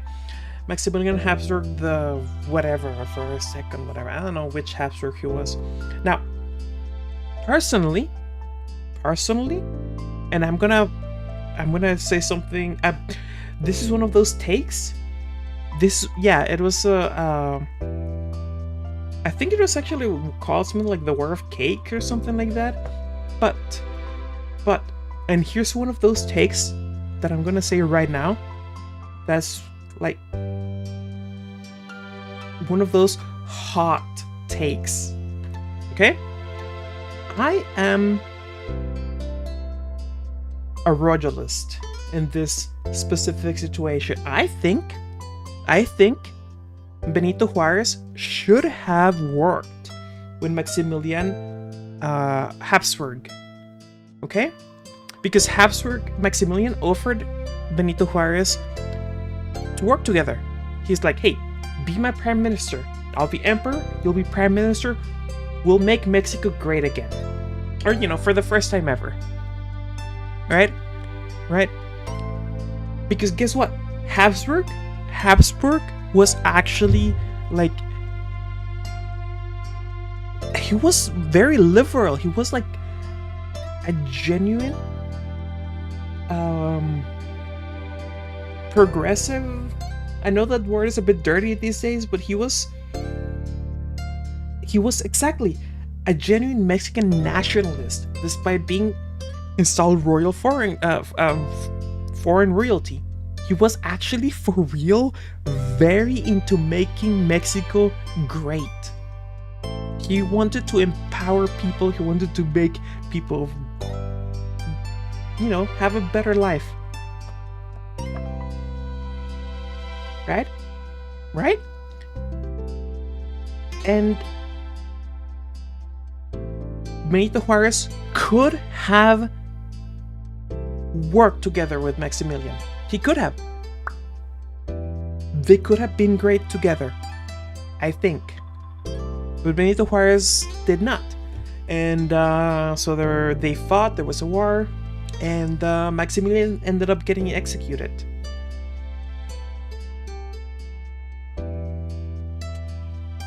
So yeah. By the way, I'm going with this. Nothing. Oh, it doesn't matter though. We like each other, and that's what's important.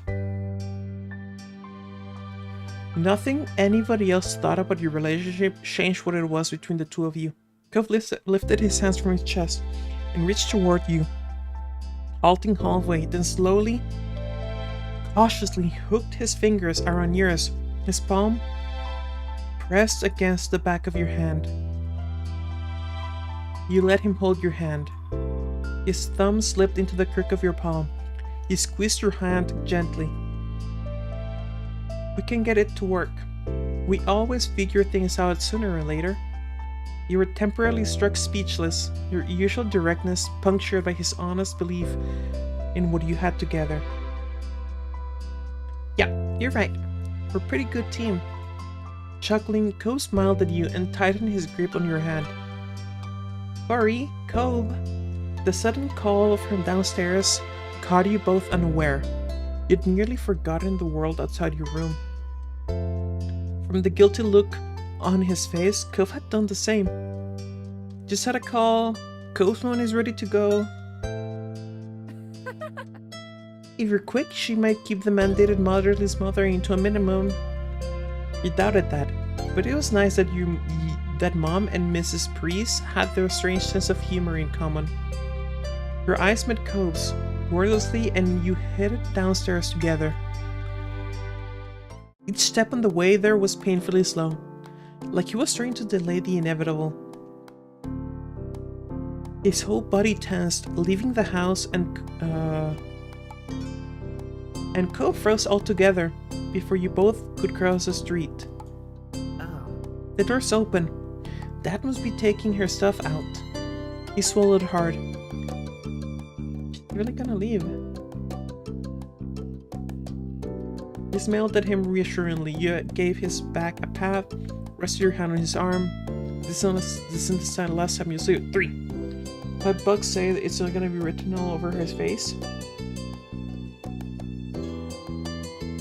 Alright. I'm gonna go with 3. No, I'm gonna go with 3. You felt a small shiver ripple through his body as the warmth from your hands sank in. It'll be okay. You can do this. He looked at you uncertainly, and you gently squeezed his arm for support. At that, some of the conflict worrying on his face eased a bit. Together, you went across the street and inside his house, finding his parents in the living room, surrounded by his mom's packed things. Hey kids. Good timing. I just called a taxi. Really? Taxi? She's not driving her to the airport? What the fuck? Or the bus station, whatever. Hi. Hi. And hi, Curry. I'm so glad I get to see you today. It was fabulous getting to know you this summer. I finally got to put a face to the name I've heard so many times. She winked, and Cove pouted on cue over the teasing. I'm really happy I got to meet you too. Hopefully it won't be too long before you see each other again. Nodding, he returned her attention back to her boys. She patted Cliff on the arm with a warm smile, and then she enveloped Cove in a crushing hug. Initially, Cope squirmed to break from her grip, but his mom was unfazed and kept him locked in place. Heartbeats later, he gave in and hugged her back tightly. I'm so glad. And I'm so happy this trip was a success. Cliff looked like he was bursting with pride, and then Cope stiffened. Kira loosened her hold on him and enough to study his face, concerned. She spoke her next words in a whisper that had been meant just for her son. What do you think? Do you want to unshelve it? Raising an eyebrow, Cliff watched them carefully. His mouth began to falter. What's wrong? What's wrong? Cope sighed as his face flickered over to you for a moment, and then, just as quick, it was back on his parents. It's okay. It's alright. Really? Are you sure? I want to do it now. I can tell Dad later.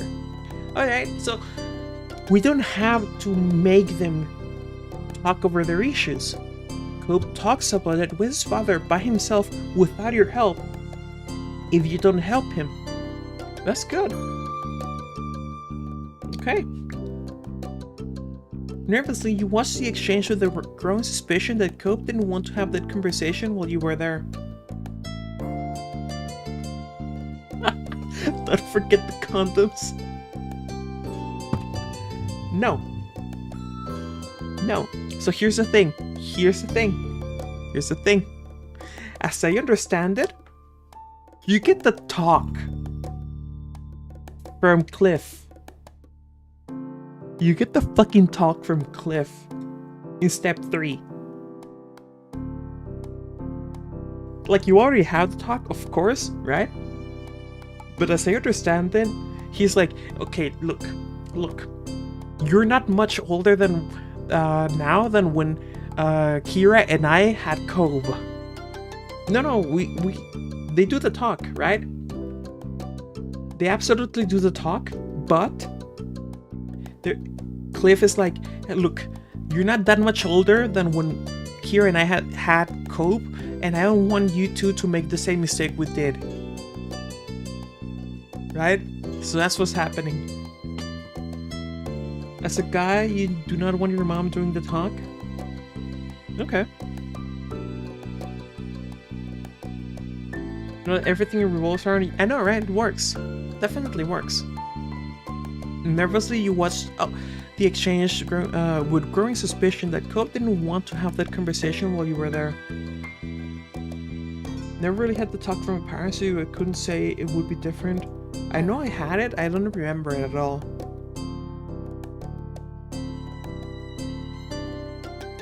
You wondered if you should offer to leave, when Kira gave Cope a pat on the head. All right. You can always call me if you want me to be part of the conversation, okay?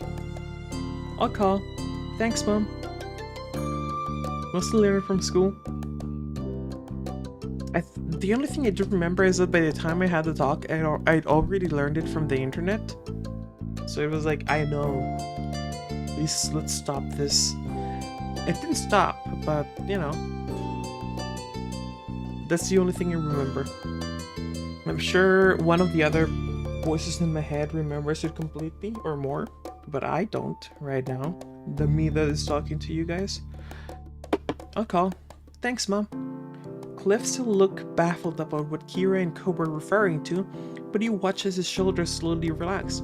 You figure that he decided to wait for Cope to be ready to talk to him. And with Cliff's silence, things seemed to be settled for now. After that, it wasn't long before the taxi arrived, rolling up in front of the house and in clear view of the open door. Kira stood up, smiling sadly. I'm sorry, but are they not driving her to the airport or the bus stop? This is so fucking weird to me. I have never in my life called a taxi for anyone or have had people not drive someone to the airport or the bus.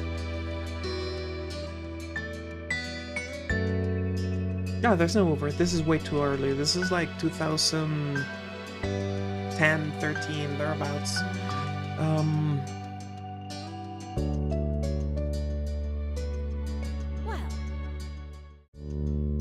Kira stood up, smiling sadly. Well, that's my ride.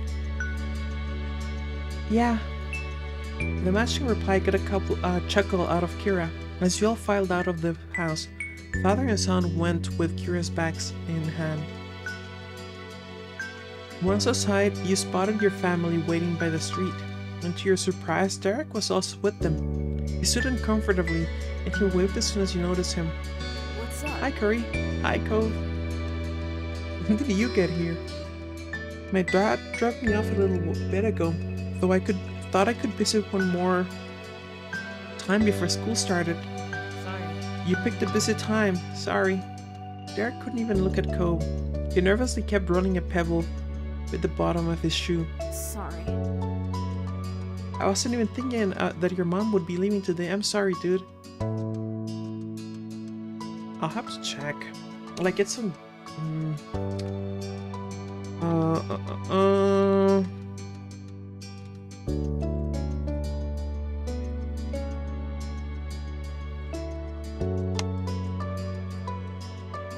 Okay.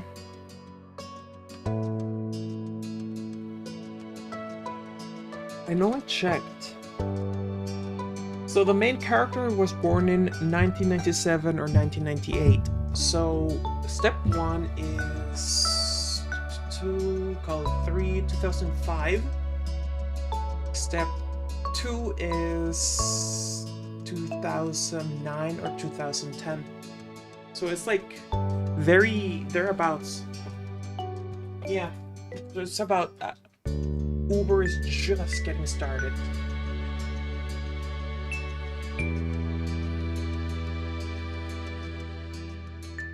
What? You're not interrupting anything. You're always welcome here.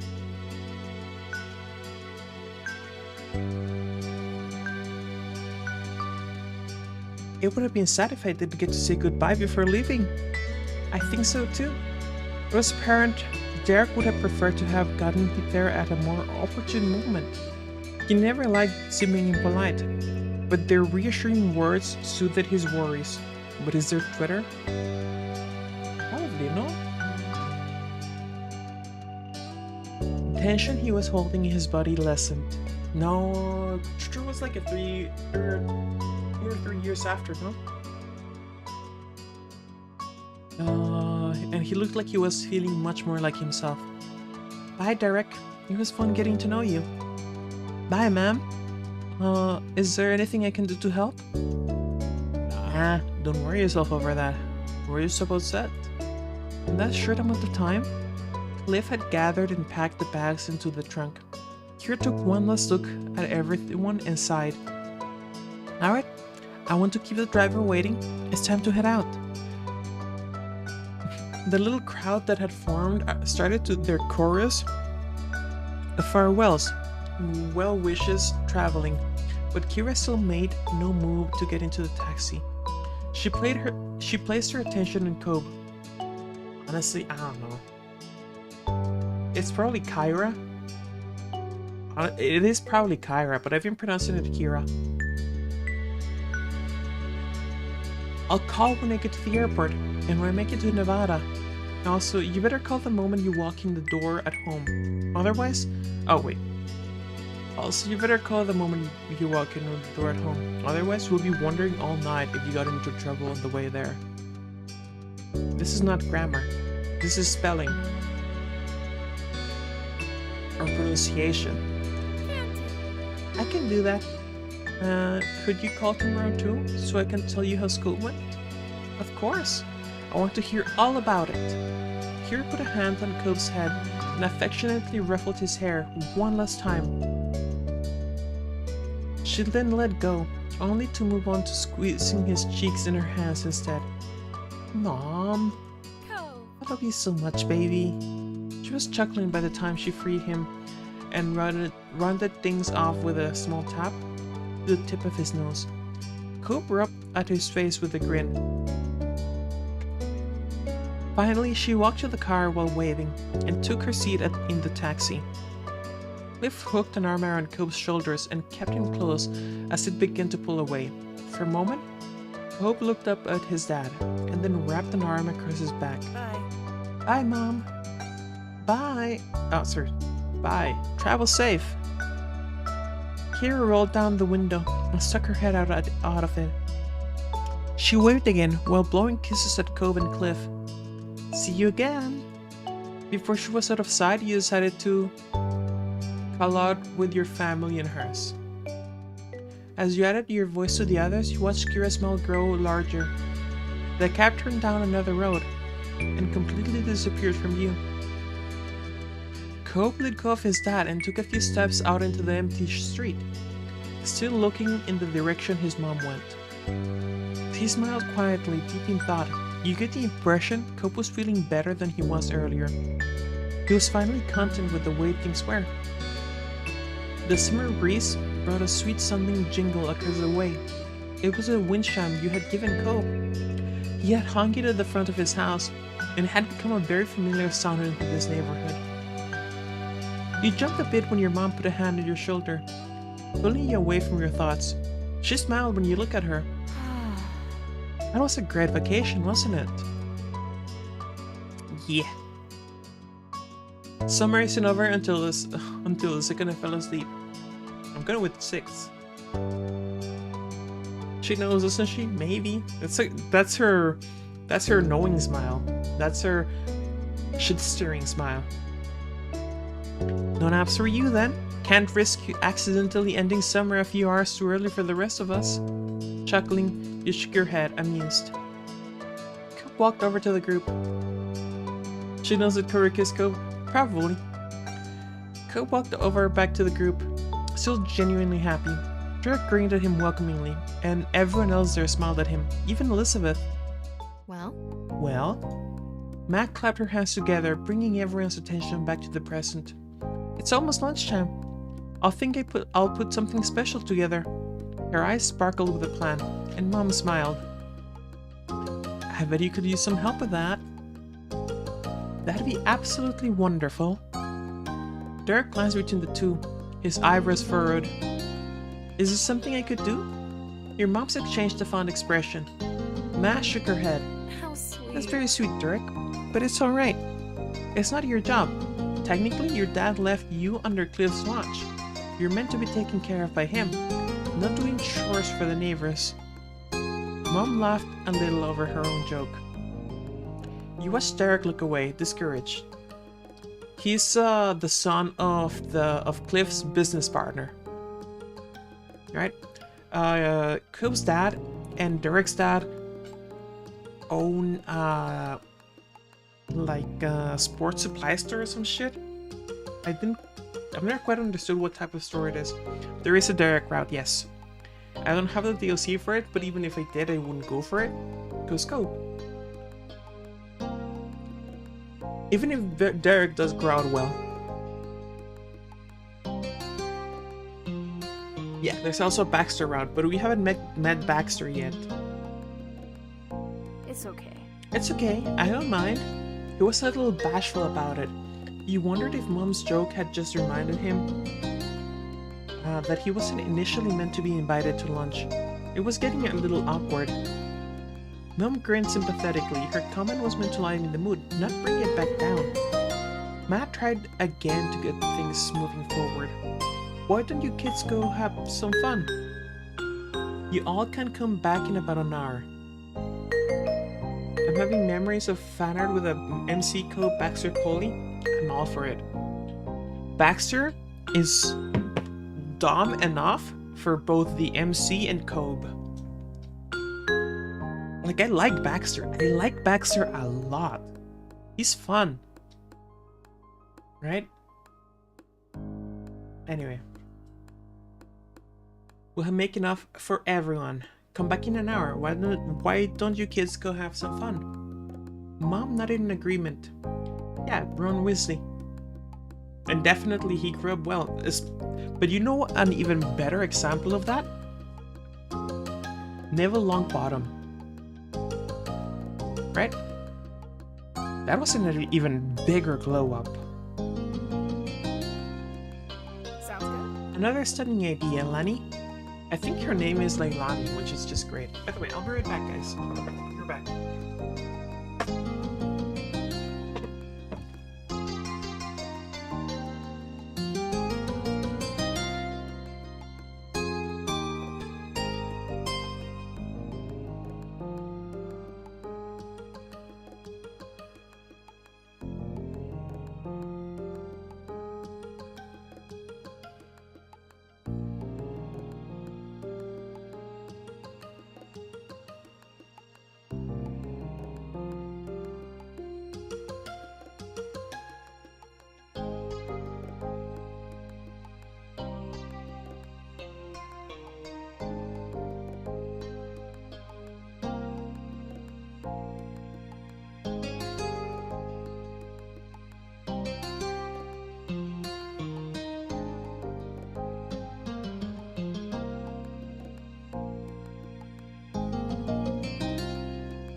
Where is my other headphone?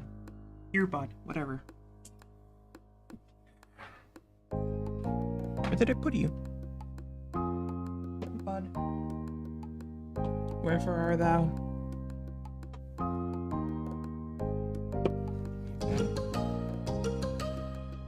I'm back, by the way. Alright, let's see. Lamborghini guy has kind of a long face. You ever see the real concept for Voldemort face, by the way?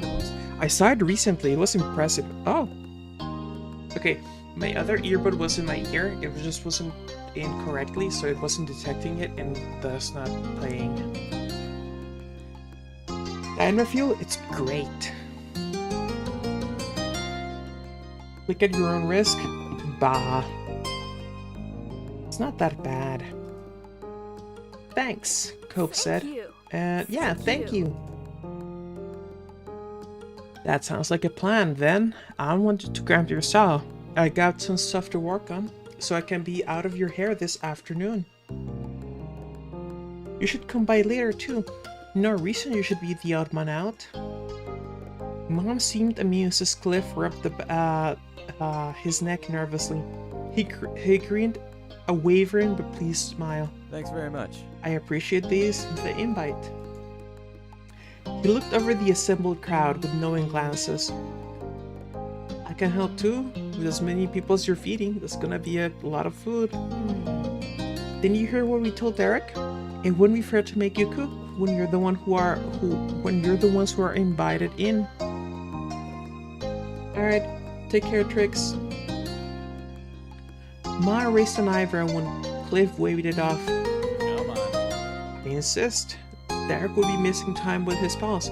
This would be a break for me. I'm quite the chef. P.S. He's actually a really good cook.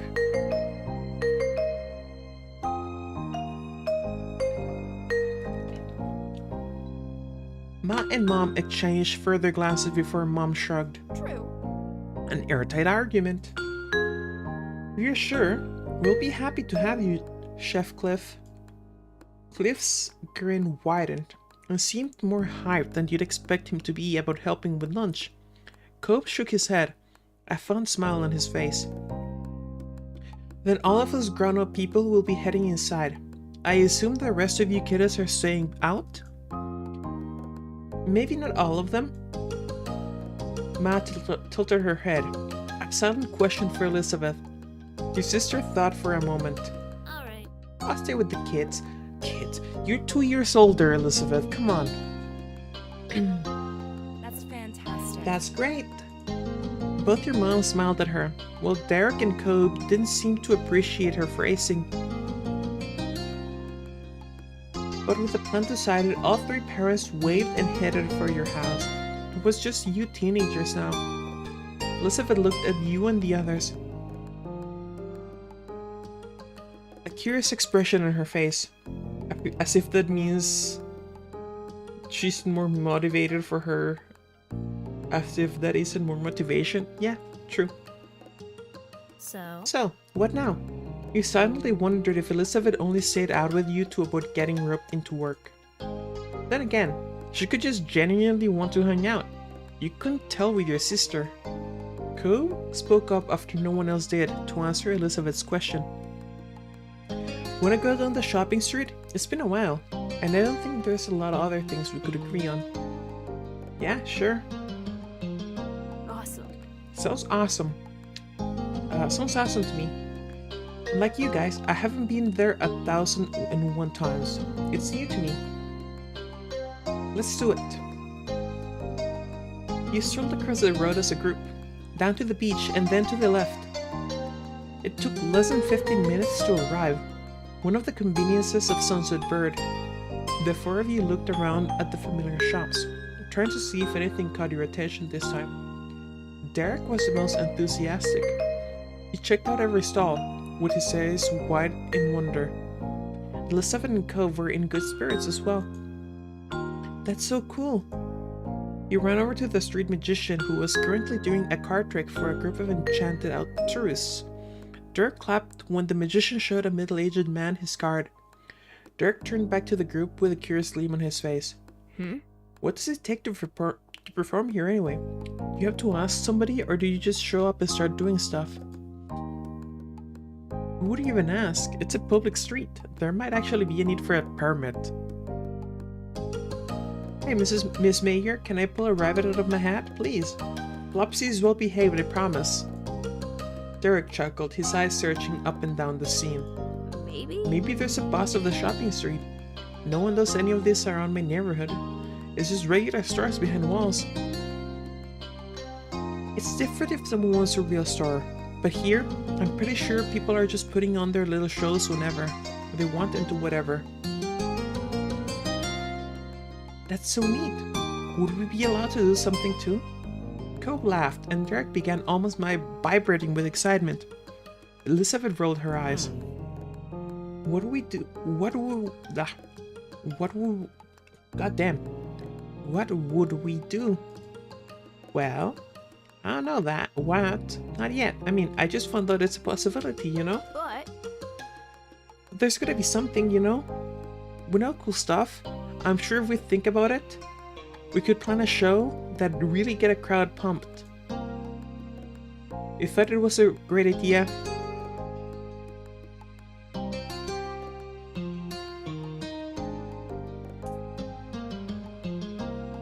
Food is always a good option. Tough. I don't know what to choose here. I kind of want to not do it. 2 and 4. Laura continued to brainstorm out loud about different potential performances while you glanced over at Cove and Elizabeth.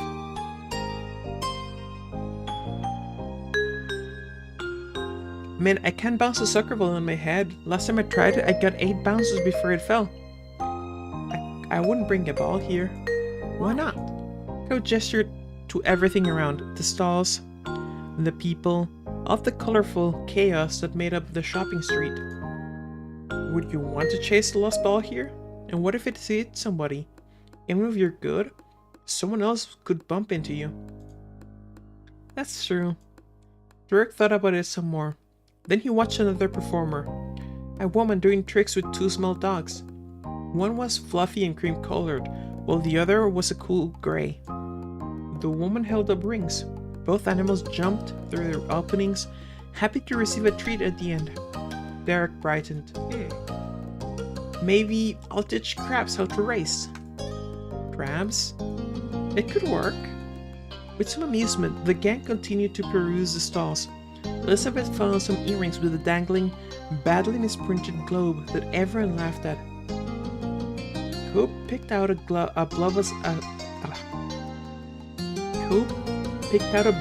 as Iceland, but Derek thought that it had to be Greenland. You know, this is a world with what looks like 9 continents. I think you're both wrong. It's Australia. The other 3 giggled at your interjection. Suddenly Cope froze. You stared at him and then tried to see what caught his attention. When you saw a familiar face on the way, it all made sense. Is it Alexander? Oh, it's Jeremy. People wait on Richmond will be first for the crabs? It'd be fun. I recently listened to an audiobook called Heretical Fishing. Have you ever heard of Beware of Chicken? It's an amazing web serial. Really? You've never heard of Beware of Chicken? It's great. Love it. It's cultivation, essentially. Right? But honestly, my comparison dies there because I was gonna say, oh, heretical fishing is like Beware of Crab. All I gotta say is funny. Yeah, Beware of Chicken. So heretical fishing is essentially Beware of Crab, but you know, with a system. Jeremy slowly drifted his eyes down the street and his eyes widened in mutual recognition. He definitely noticed you. Derek frowned and Cope tensed up. You couldn't help but remember the last time you'd seen Jeremy at Miranda's birthday party. No wonder Cope was already defensive. Beerworth chicken? It's so good. I fucking love Beerworth chicken. It's gotten great.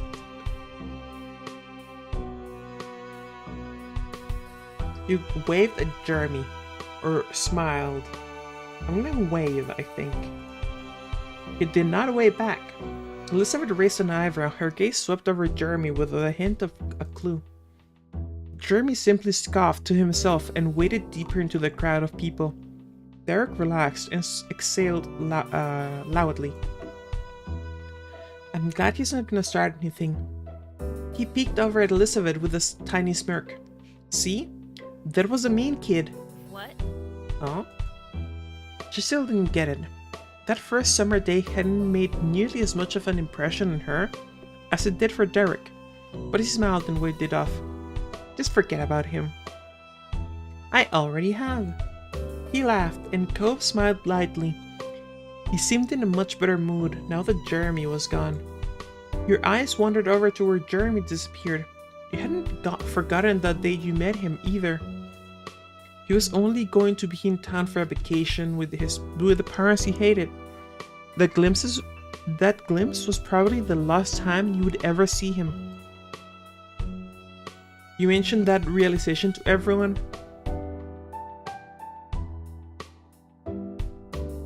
That number 3. That number 3 is interesting.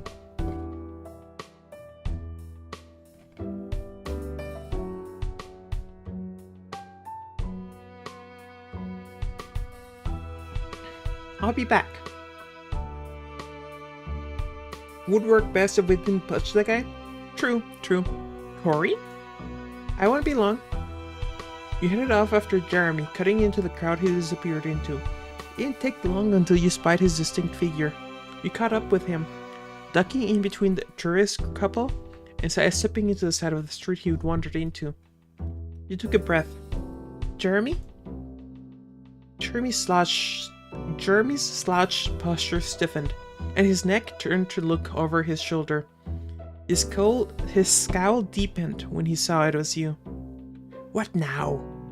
He glared at you tersely, and a silence stretched between you. He wasn't going to say anything more. You're not gonna be around here much longer, are you? Oh, that's right. I'm amazed a pre-brain like you could figure that without me having to spell it out. So what? I'm leaving in a few days. School starts next week. It's not like I can live here and what? Teleport to classes? Pfft.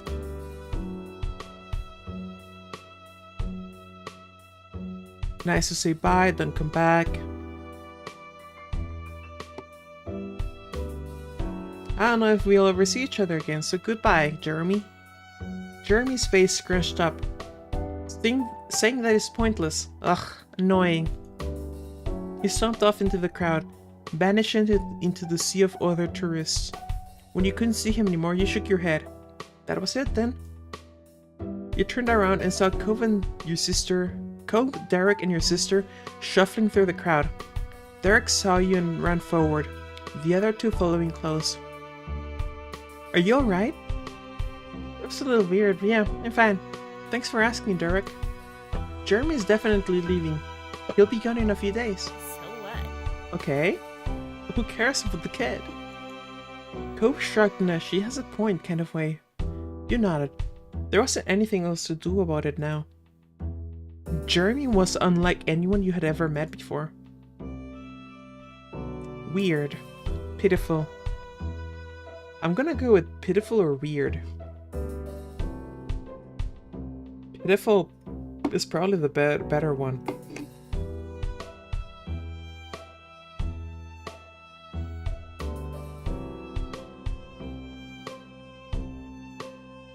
You and the group moved on from the stall and from Jeremy.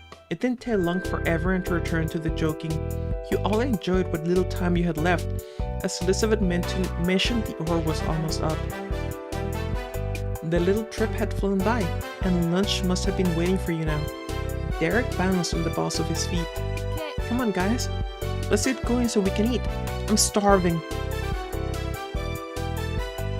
If we have to. Can't wait. Cove stretched from one of his arms lazily. Let's go then. You looked at him appraisingly. Come on, guys. Come on.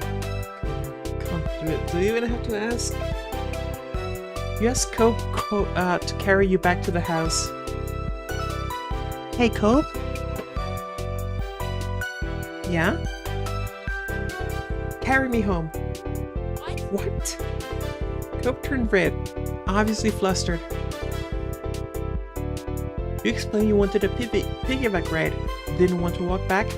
You told him it was a special occasion. Carrying backpack? Of course. Really? 1? Or 3? It's a tough one, huh? Oh.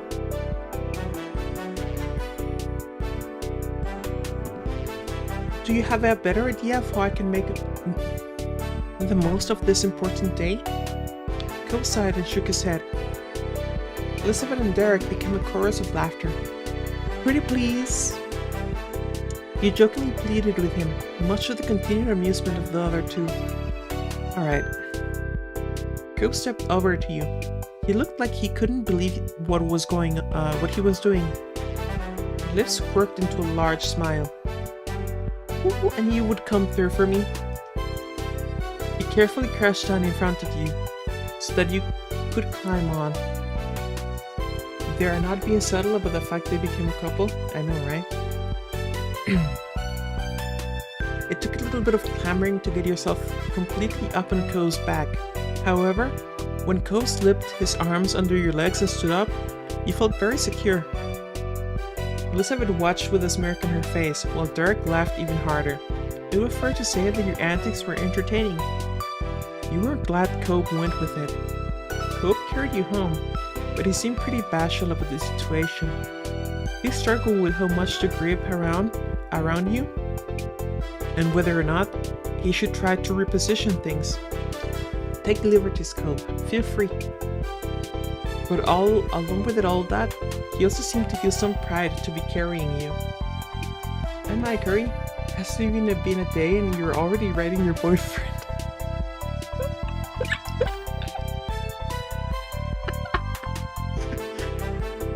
Hey, what can I say? You move fast, okay? It was a pleasant welcome, and in no time, you did not walk back home. It was a pleasant ride home, and in no time you had made it back. Derek got the front door and held it open for everyone as you moseyed in inside. The three parents were still in the kitchen. They looked up and waved. Welcome back, everyone. You made it just in time. Hope you're hungry. When Cope had brought you inside, the parents couldn't help but notice the conveyance. Moms were unsure, and Mr. Holden raised an eyebrow. Did you pull something, Corey? I'm okay.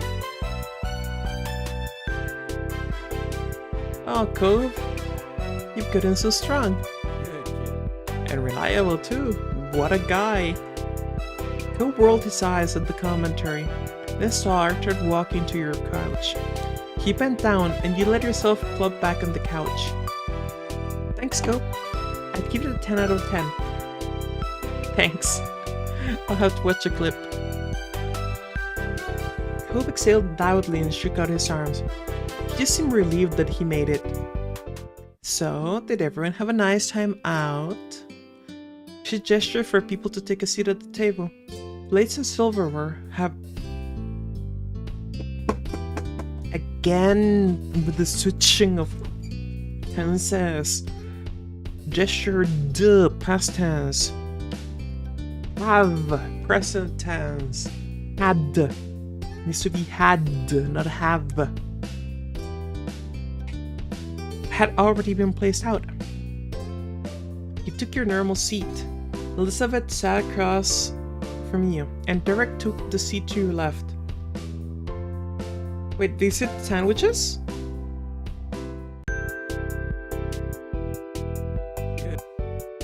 Everything okay? Are you sure these are sandwiches?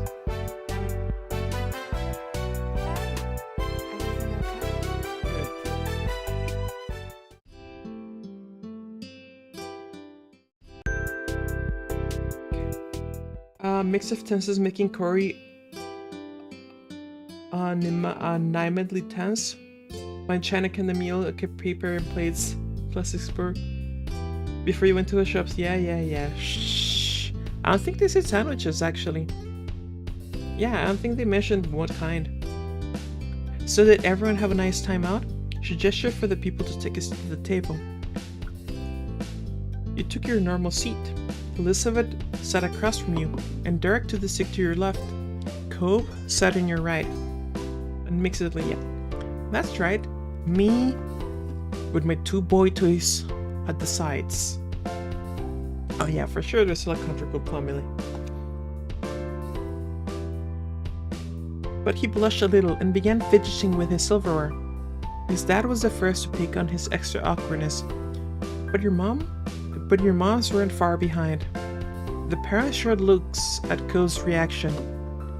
It seemed that he was struggling with how to act normal around his dad or your parents, or both, after what happened between the two of you upstairs. Oh, Cobb, come on, dude, be chill. Be chill, dude. Don't be obvious about it, okay? Yeah. Oh yeah, we had a great time. It was fine. I had fun. Yeah, the bank heist went off without a hitch. He got some chuckles around the table. That's good in my book. Casually, Mr. Holden sat in the empty seat across from Cobb. He smiled at you and all the other kids. Mom set down a platter full of water glasses on the table. Where's the Coke? Come on, give me some Coke. I'll accept Sprite. Coke Zero, though.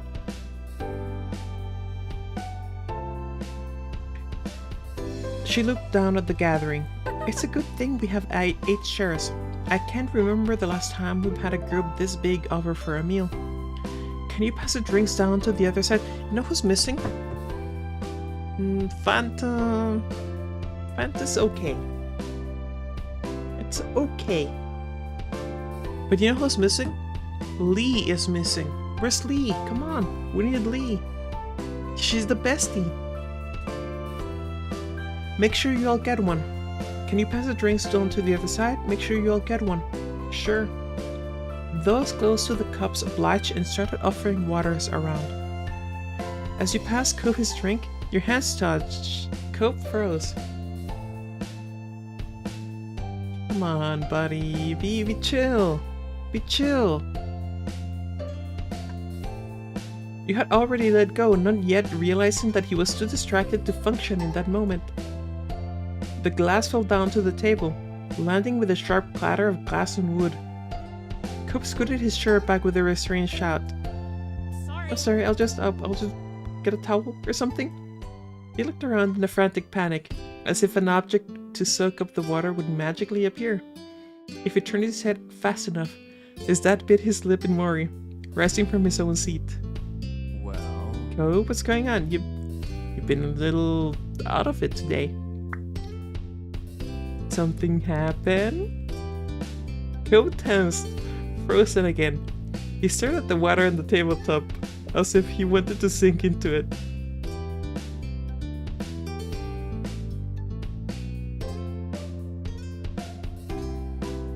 This is tough. This is real tough. You want one? Go over?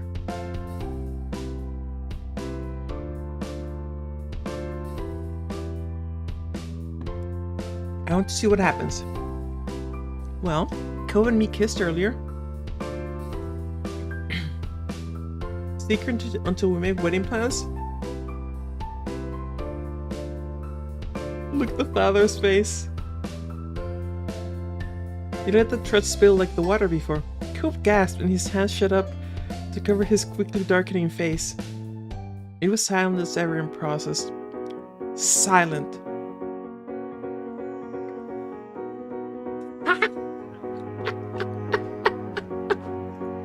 Both Mom and Ma started to laugh.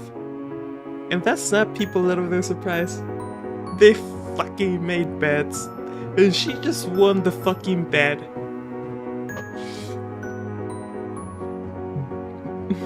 In this step, Mr. Holden slapped the hand over Cove's shoulder.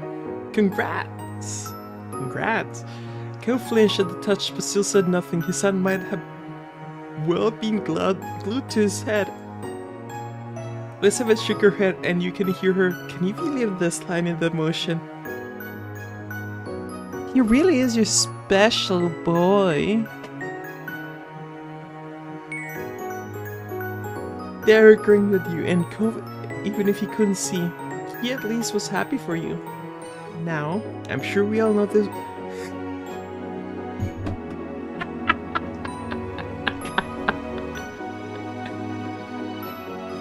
Now, I'm sure we all knew this was coming sooner or later. I had hoped you could have waited a couple more years, but what can you do? It's a wonderful thing that you both like each other, but Mom is afraid that you're both young. You just have to chaperone you if you want to go on dates. Nice work. I'd be happy to help with that too, whenever it's needed. Cope creakily fell back in his seat. His hands hadn't moved, but his expression was unreadable. The color of his skin had reached extreme red. He crashed forward, his head smooshed to the table surface, somehow curling up even more from his embarrassment. Isn't that so wet? No response was given, at least with his hands there. His face should have been somewhat protected from the water.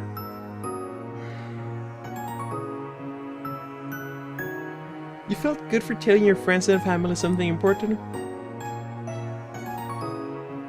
You don't want those feelings to be a secret. It was a relief that it was out in the open. The parents laughed more, all three of them, with wide beaming rays on their faces.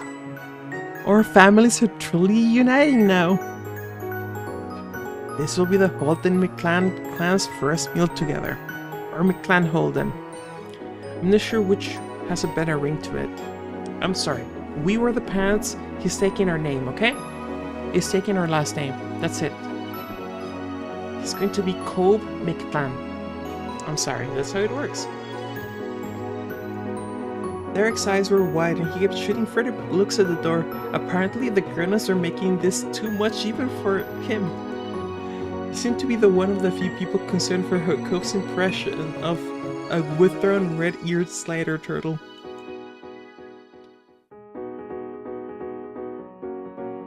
Cobb Holden? Yeah, Holden, like that book from that book. I forget the book. It's my sister's favorite book. What's the name? No. It's going to be McClan. He's taking my name. You good, bro? Derek whispered encouragingly to his flattened friend. Meanwhile, Elizabeth was still unimpressed.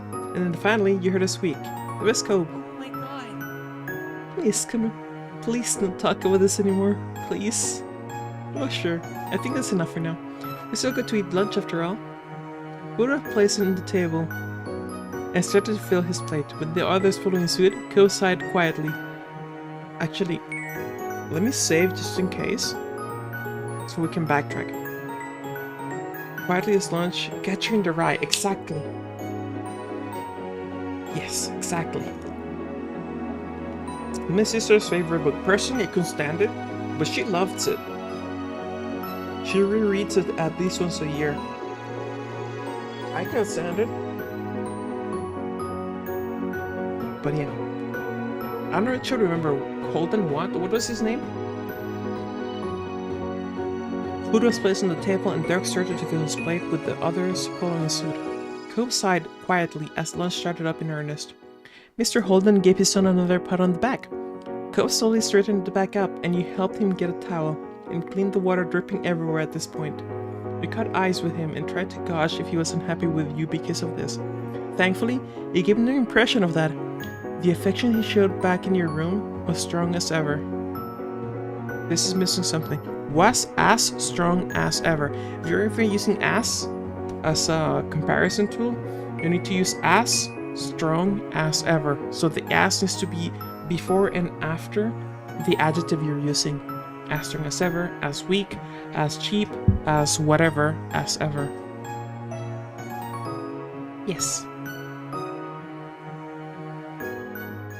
As everything got set up, Ma chided Elizabeth to take her elbows off the table. I'm sorry.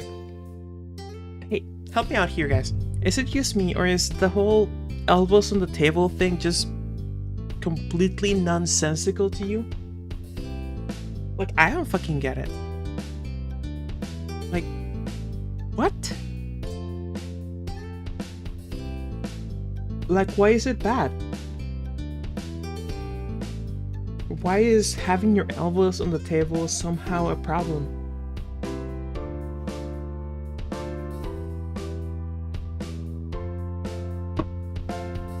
Oh yeah, sure, if it's a small table, you're crowding people.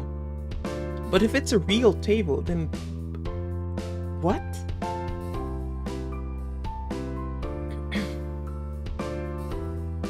Now. And you shouldn't slouch. She pointed to Mr. Holden, who was leaning forward with both arms on the table. Oops. Mr. Holden seemed unsure about all the sudden attention and carefully rearranged his posture to something suitable for a fancy dinner. He smiled sheepishly at Ma.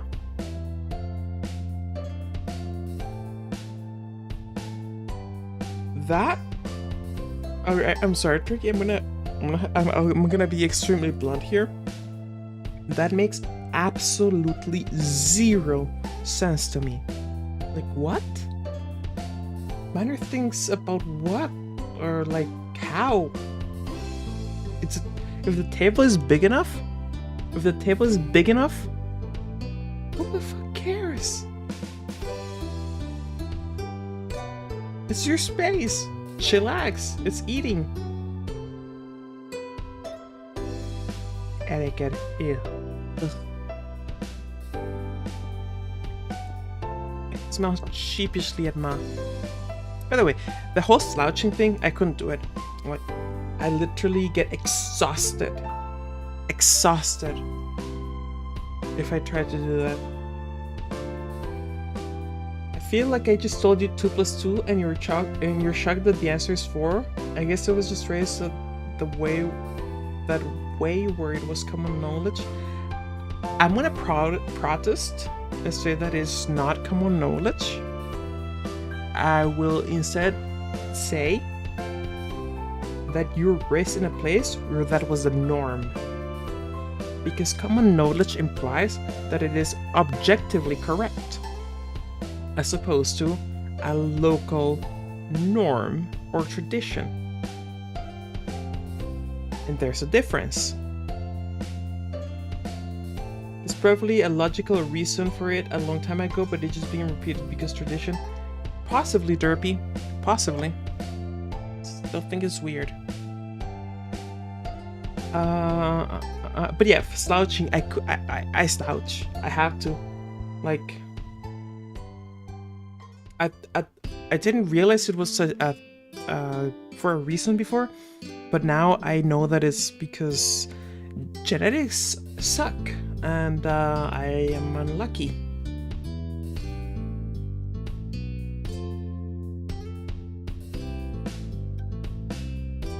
Like, for slouching? No, for me it was pretty much like I actually have like the medical reason why I slouched and continue to slouch. Yay, genetics! And yeah, shellfish, you know, I get that one for sure. Extremely deadly if you don't know what you're doing. Elizabeth rolled her eyes and Ma gave a little look at her. You shouldn't be impolite to a guest in the house either. Elizabeth groaned. I'm sorry, no. You just said that he's not a guest now. He's family now. So now he's fair game. Elizabeth groaned long and long suffering. Ma giggled and Mr. Holden chuckled. The lot of you could learn a thing or two from Derek. He has the best manners here. Derek blushed, but it was true. His posture was upright and formal. He even held his fork gracefully. His civil manners, on top of all his attempts to aid your parents, made him the model of meal attendee behavior. Aw. It's nothing. It's true, though. You've been a lovely guest. I've noticed that, too. It's always nice when you stay over, Derek. Derek smiled and sat a little taller in his chair. And do you have anything too good to say about our other guest? She looked deliberately at Cove with a teasing smirk. This shit disturber, this little gremlin. I love Elizabeth. I love Lizzie. Or is there just nothing to say? Well, Cove is my number one, but he does still clean his hand by wiping them on his fan. Okay. Chill out. Chill the fuck out, Cliff. Chill the fuck out, Cliff. There's nothing wrong with wiping your hands on your pants, okay, Cliff? Like, chill the fuck out. Okay? Okay? Cool. Great. Cove frowned at that and absent-mindedly brushed his hands on his pants. Your mom's laughed lightly. There. Elizabeth, you should know after all these years, Cove is hardly a guest anymore. Cove smiled awkwardly. Thanks.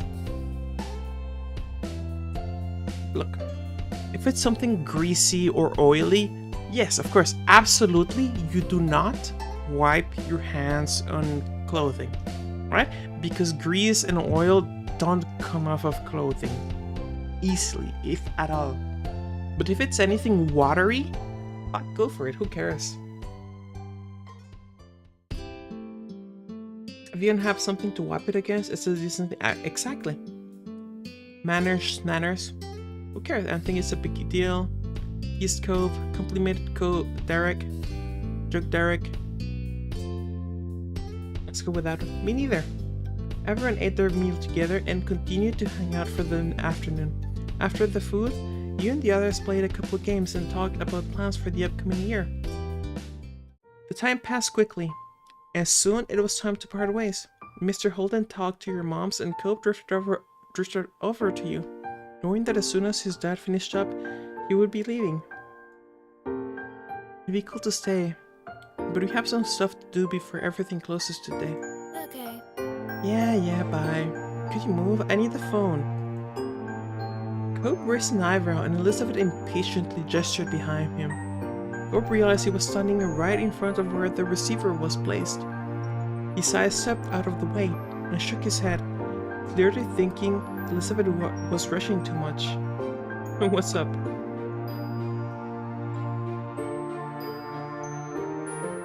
Oh yeah, no, it's a point where the parents don't want to give them a cell phone. It is a thing. Your sister made a beeline for the phones and started dialing the number of what you figured was one of her friends. Knowing Elizabeth, she was going to be on there for a while. You, Cope, and Derek shuffled closer to the door. It seemed like Mr. Holden was wrapping up his conversation, so everyone started saying their various farewells. Talk to you later. See you later, Cove. We could do this again sometime. Yeah, see you. Cove turned to you and smiled slightly. Bye, Corey. Wave, ruffled, nudge, added. Where's the kiss? Where's the kiss? Come on. You step forward and spread your arms wide. Cove only had a moment to react before you encircled him in your arms. Cove looked back. Cove hugged you back tightly, and his chest rumbled as he laughed. Oh, that fucking rumble, just thinking about it, imagining it. His cheeks were slightly red, especially when you looked over and noticed that Derek had watched the whole thing. Derek smiled amusedly. Dude. I remember playing back when the Derek confessing to you was not required for the DLC, and I remember having to let him down. I remember that.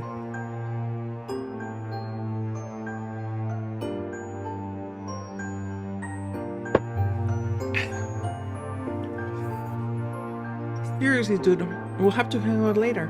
I'm gonna miss you during school. He offered Cove a high five, and the two boys clapped their hands together. Cove and his dad left soon after that. Your parents started cleaning up the house, and Elizabeth was still chatting to her friends on the phone. It was just you and Derek left. He elected to stay outside in front of the house to wait for his dad to pick him up. You decided to keep your guest company, although he was originally Cope's visitor. A light summer breeze blew through your hair, and Derek shifted his weight from foot to foot. Thanks for waiting with me. He kicked the ground distractedly. Well, This is gonna be a while, so do you wanna go for a walk? Sounds great. One last trip for the day. The two of you walked down the street again. Just wandering with a destination planned. It was a quiet stroll. Too quiet for Derek being the company. Oh, okay. Is he gonna confess now? You turned to him when you had noticed that he wasn't saying a word. That was unusual. There always is something he could chat about. You weren't sure if you should ask about it. Somehow, you ended up at the old park near the beach. You glanced over to Derek once more, still expecting him to say something any second now. However, nothing came from him. In fact, now you noticed a frown creeping on his face. Derek smiled when you realized you were watching. At least his mouth was turned up.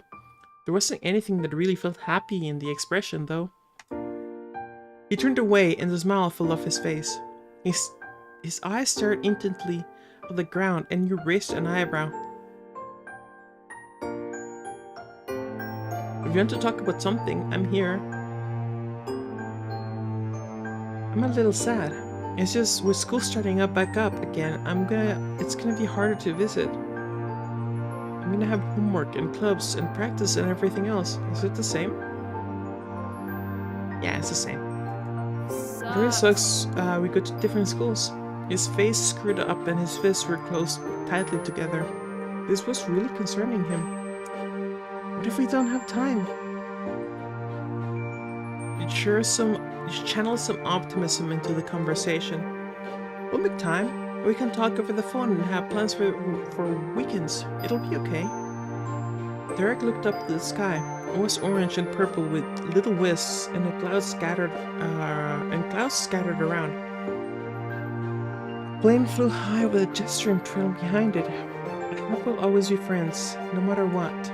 Even if we'll see each other for a long time, or if we get really busy, I still hope. He cut himself off amid your eyes. There was something serious to him. Sincerely worried that you'd fall out of friendship. You nodded silently. Derek smiled, mostly to himself. He seemed a little more like the usual. Then for sure, we got to make the most of the next year, then the year after that, and the year after that. You rambled on for a while about things. We'll just make the most of every year. Right. You smiled and felt like your friendship was still strong. You didn't spend much longer at the park after that. Derek didn't want to miss his dad, so you both made your way back to your street. After Derek went back home, you decided to settle in for the night. Stretching your arms over your head, you noticed that the living room and the phone were free. You called Lee. You picked up the receiver and quickly punched in the familiar number while going to take a seat on the couch. Soon enough, after explaining the situation to the housekeeper, Lee asked, "Oh, holy shit. Lee has a housekeeper." Yeah, we're 100% Country Club kids. The entire fucking family are Country Club kids.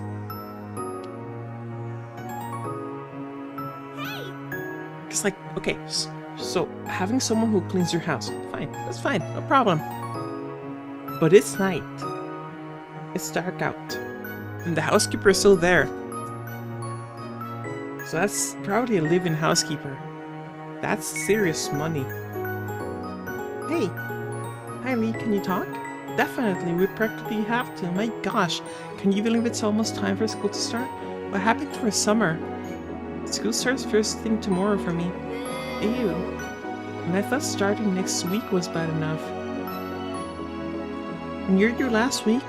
Oh, I will. I hope you survive your first day. Me too. I need a good year. Ditto.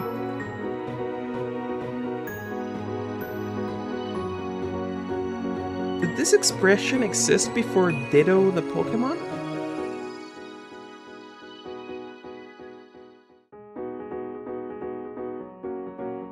Because I've seen it, but I've never bothered to research to see whether Ditto the Pokemon came as a result of the expression, or if the expression came as a result of the Pokemon. Intuition tells me that the expression came first. It's a word? Okay. I'll check it out. And at least summer was nice when it lasted, right? We were busy. Yeah. Fondly, you thought about all the best memories you made this summer. Dee was there for some, but there were so many you hadn't filled her in on yet. Come on. We're going to speak about Miranda's birthday party. Okay. I went with Cope to a birthday party. It was for a classmate we had, Miranda. Birthday parties are always fun. There was a bounce house and games and cake and ice cream.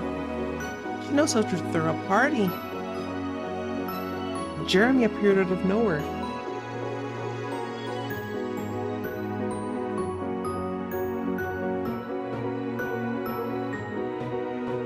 Wait, it was a new kid, right? 1-6? There's no 6.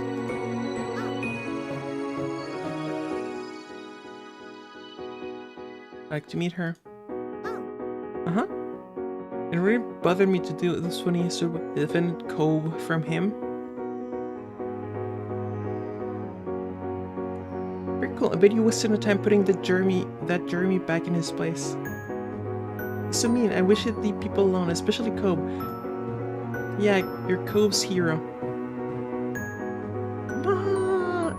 Are you gonna tell her we punch him? Alright, so here's the deal. I actually want us to back up Cobe.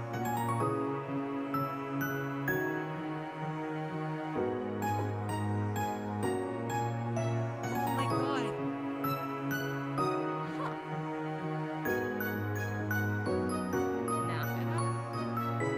Come on. You spoke up to cover Cobe.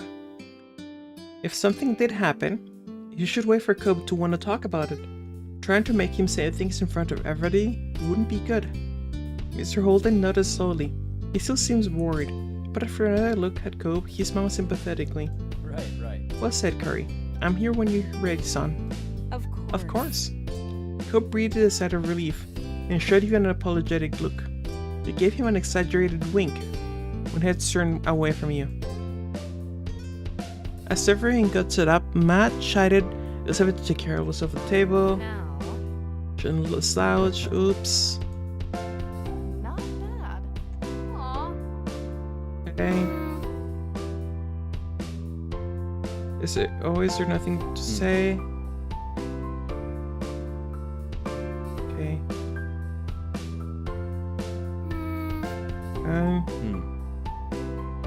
Wiping him his pants. Thanks. Who cares? I think it's not a big deal. Me neither. Okay. Kimu, I'm gonna need the phone. Sidestepped. Okay. Talk to you later. Bye, Cobe. You hugged Cobe. You step forward. Laughed. Was watching both of you. Dude. Means you during school. High five. They left. You stayed with Derek. Thanks for waiting. Kick the ground. Gonna go for a walk. Cool. Quiet stroll.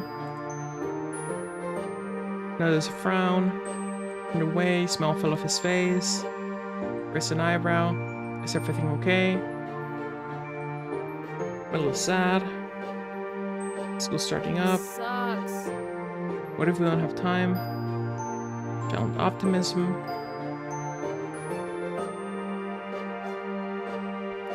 Fucking called it. Fucking called it. Take a look at this shit. Take a look at this shit. If you didn't confess that you and Cope kissed.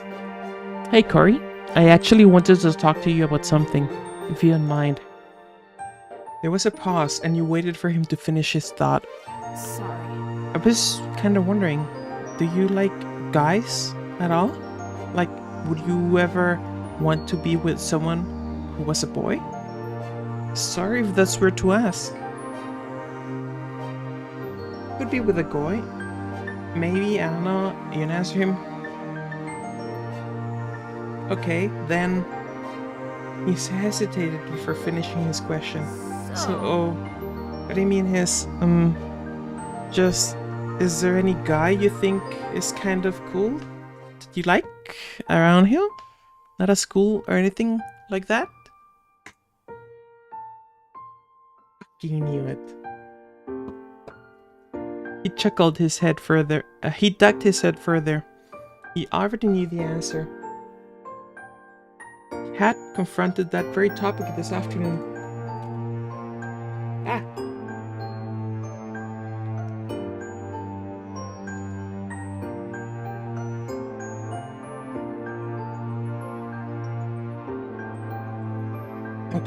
Okay. I'm gonna look at both. I'm gonna fucking look at both. I don't really want to say that. It's okay, I get that. It's personal. Thanks. Are you mad at me?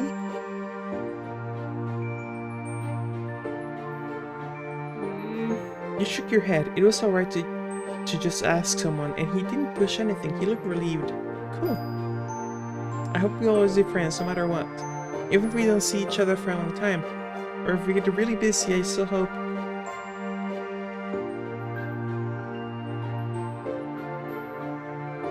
Oh, I feel a little bit bad for Derek. I feel bad. He confessed. Like, well, he tried. He tried to sound things out, right? Right? Is there any guy? Check this out. Right? Sorry. I went back. And instead of saying that Cove and I kissed, right? Instead of saying we kissed, I just covered for Cove, right? So when this happened again, it was like, hey Corey, I actually wanted to talk to you about something, if you don't mind. Sorry. I was kind of wondering, do you like guys at all? Like, would you ever want to be with someone who was a boy? Sorry if that's weird to ask. I could be with a guy. Okay, then. He hesitated before finishing his question. So, what I mean is, just, is there any guy you think is kind of cool that you like around here? Not at school or anything like that. Subtle.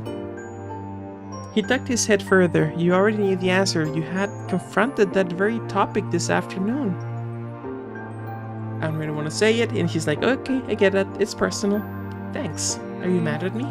You shook your head. He looked really cool. And then that friends thing. So let's talk about Cobe. Well, I like Cobe.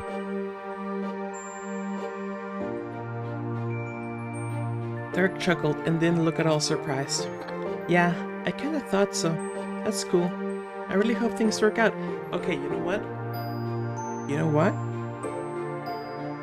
Whatever else, no attachment, whatever.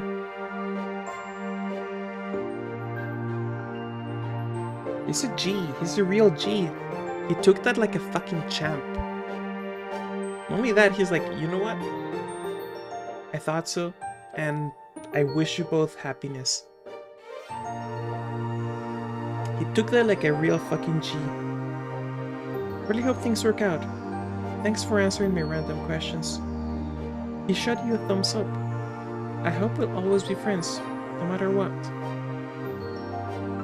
Even if we don't see each other for a long time. If we get really busy, I still hope. He cut himself off and met your eyes. There was something serious to him. Sincerely worried that you'd fall out of friendship. You nodded silently. Derek smiled, mostly to himself. He seemed a little more like the usual. Then for sure, we have to make the most of next year. And the year after that. And the year after that. He rambled on for a while about things. We just make the most of every year. Right. You smiled, and felt like your friendship was still strong. You didn't spend much longer at the park after that. Derek didn't want to miss his dad. So you both made your way back to the street. After that, went to the living room and called Lee. You picked the receiver. And you talked to her. And explained, and the housekeeper talked. Hey! Alright, can you talk? Yep. Boo. And your week, first day, me too, next year, ditto. Alright, come on. You're reminisced. Co's, Miranda's birthday. Getting to hang out with Miranda was fun. I'm glad one of these days I'd like to meet her. Yeah, I'd like that too. Another thing. The soiree. The country club. I went to a soiree at Mom's country club. There was a lot of food.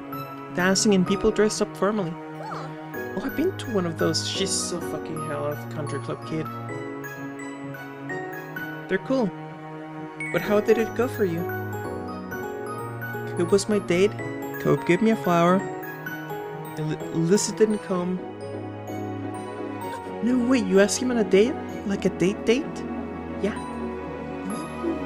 After laughing a bit, you dove into telling Lee everything about your night with Coop. And you're sharing the memory with her. Let's talk about something else then. Road trip. We went on a road trip. Co's parents ended up inviting my whole family on the road trip. Really? That's awesome! It was a 3-day trip, and we visited the Redwood National Forest. Lucky. The park was amazing, hanging out, like the RV. Chloe was flirting with me in the trip. Co snuck up into the loft where I was staying. This is some good options, you guys. I almost kissed Cope. You what? When? Start at the beginning. Your face immediately felt like it was burning, knowing there was no closing this kind of worms. I can't believe you've been holding out on me with such a juicy story. You have to tell me everything. You could easily imagine the large grin that had been to be sitting in Lee's face as you began going into every detail on the setup, what happened, and the way it ended. This was going to be Lee's favorite story for years. You could feel it. I'm so happy for you. It's so funny and really cute. Thanks, but it's not like anything really happened then. That's not what counts. The feelings were there. She's so shipping us. It was hard to focus on what she was saying. We were distracted just thinking about back in that moment. Alright, let's go back. Snuck up. What? Cope did what? Start at the beginning. Laughing from Lee's reaction long enough. Still her every detail. She excited at school more than once. Holding out at me, nothing really happened. You have to keep me updated on what happens next. I had to focus on what she was saying. Your face was probably red. Okay. And the last one. What? You tried to flirt. I was surprised too. I'm so happy for you. I have to keep me updated. This is so fucking adorable. Alright. What? Almost guessed. What else? Cope sells for dinner. Made Mexican food. Meal was good. Mexican is yummy. That's no surprise. What else happened? Played card games. I got to name one of Pet's ghost with fish. What did you pick? Corey. Wow. Why hasn't Cobb asked me to name one of his fish? He has a bunch, right? That had you bursting in laughter. You almost accidentally dropped the phone. She giggled in return. Okay, what else? We'll do all of them. Fuck it. Dad and Mom and Matt took me and Elizabeth on a big supply shopping trip. What made that so memorable? Lee chuckled, but you could hear the curiosity in her voice. I went surfing with Cope later. It's super cool. It was so fun. What's next? Go to the library. I went to school to work on assignments. I thought we were supposed to be talking about the good parts of the summer. It was some interesting work. It was fun because I got to hang out with Derek and Co. I ended up losing an assignment I had worked on. Oh no, that's okay. My mom's helped me find where I lost it, but I was right until then. Yeah, I can see why you remember that. Your moms are the best. What was your highlight of the summer? Okay, so... What? Wild ride. I have a limited number of things to tell her. Why'd she do that? Just cause? Started off, we got caught in a sun shower and she wanted to help us air dry. And it was going, and kept going from there. She rolled the windows down and it was super windy, moody. She brought me everything I wanted at the burger place. Stopped until I got to the living room and we had a blast. We ate so much that night. Chuckled and started giving a play-by-play of the trip. What was your big highlight of the summer, Lee? Talking to you is always the best part of my summer. Aww, bestie. Even though it was a phone call, you just knew that he was winking at you. Good, I'm glad you picked the right answer. Come on, tell me. Why, you don't believe me? Lee. Alright, okay. So a high point for me was when I took that trip with my... When I took that trip with my parents to Europe. That was amazing. You and Lee continued to go over your adventures until you both were yawning to each other over the phone. Before you go, there's one other thing. I told Cobb I had a crush on him today. Before you go, there's one other thing. I kissed Cobb. You know, you knew where that would happen would get to Lee, but you didn't want to bring it up now. Okay. She's the bestie, right? You gotta tell her. Before you go, there's one other thing. I kissed Cobb today. There was a pause of silence. Knowing your cousin, you decided to pull your ear away from the phone. As expected, a screech loud enough for you to still make out clearly from the distance crackled through the speaker. When you felt it was safe, still of the opinion that you don't tell people that kind of thing? Kinda, yeah, I guess, but she's like the closest person you have in your life. Right? The kind of person that you tell everything to. When you felt it was safe, you put the phone back into your head. Lee was still gushing to herself, though it was a little less loudly. Why didn't you say so sooner? He had to have kissed you back, right? Sudden wedding myth, all the more shocking.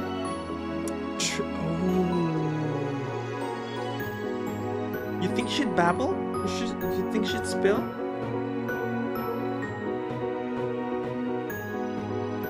Just look, sudden wedding invite to everyone else. Cool. But if she can keep a secret, I'm good with that. You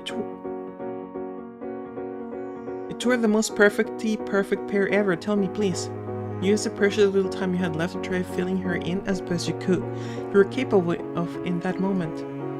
But soon the approach of curfew became too much for you to ignore, despite how excited the both of you were. Actually, let me save, just in case, you know. Backtrack in case it matters. And at that you decided it was time to say goodbye for now. You did have school to wake up for in the morning. Bye, Lee. Bye. Night, Curry. Talk to you later. You left the phone on the side table for now. Looking at the clock on the wall, you saw that there was only about 10 minutes until your mom's would be insistent you had to go to bed so you could be rested enough for school. You stretched your legs out on the couch and sighed in defeat, watching the minute hand change 1 minute closer to bedtime. You arranged yourself, feeling restless, and looked out the window. Startled initially, you spotted a figure out in the hills. It was Cobb. When the surprise faded, you realized it really wasn't that much of a shock at all. It was exactly something Cobb would do. You went outside to meet with him. You ran off to go see him. Yep. Sprinting, you reached the front door in record time. You didn't think you'd see Cope again that day. You had to go to him. When you arrived, you noticed how many fireflies were out that night. They drifted along lazily, barely minding your presence as you waited through to reach the top of the hill. Cope turned towards you as you approached, and you noticed right away that he looked happy to see you. Repetition is bad, guys. Generally, I would advise not to repeat a name so often and instead to replace it with a pronoun. Cope turned towards you as you approached, and you noticed that right away that he looked happy to see you. Hey! You had a bounce in your step. You weren't sure how long you'd get before your mom's rubbed you back inside your bed. Hey! You're starting strong. Out late on the very first very first school night of the year? Chuckling, Cope crossed his arms. Seriously, what are you doing here? Nothing. Not really. Shrugged, seeming unhappy with his own answer. You stared at him, waiting for him to continue. Well, I guess I was feeling kind of weird about stuff. So I'm getting some fresh air before bed. Did good. I hope you feel better. You shook back. You nodded. I feel good. With school starting tomorrow, everything's gonna get started again. At the mention of school, a small noise escaped him. Cope let himself fall back into his butt, and then all the way down, so he was laying on his back. He looked up at the sky. He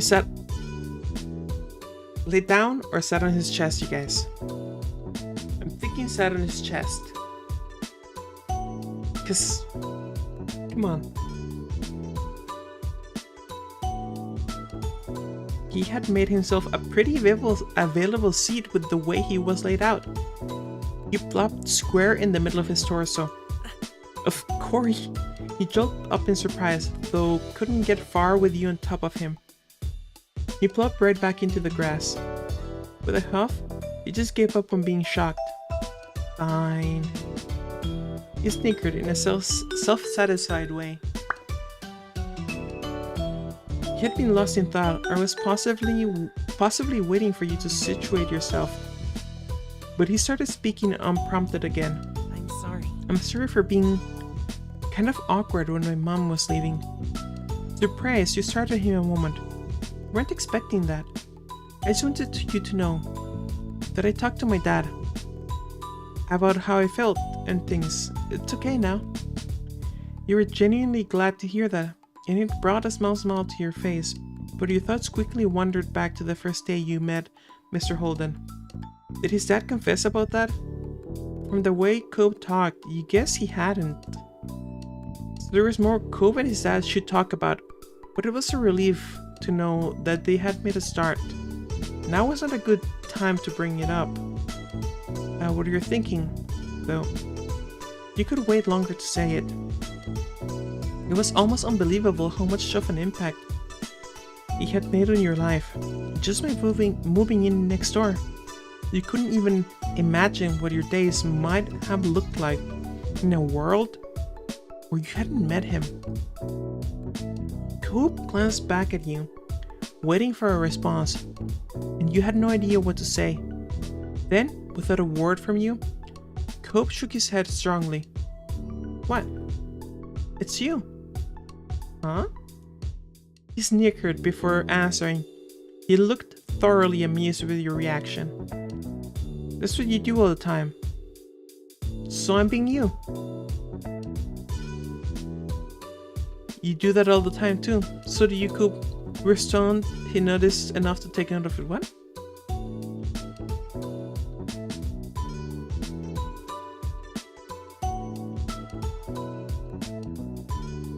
Okay. I don't do it that much. Not being able to argue with his assessment, you felt bashful about his joke. He whispered into deep laughter, then it slowed down. He continued to grin. Honestly, there weren't many people you could think of who could tease you about something like that. Returning the smile, you realized there was no denying that you two had been around each other for a long time. Coop broke the quiet before it could fully settle. See you tomorrow. Hey, I'll see you tomorrow. Yeah, see you then. I actually don't get this part. What?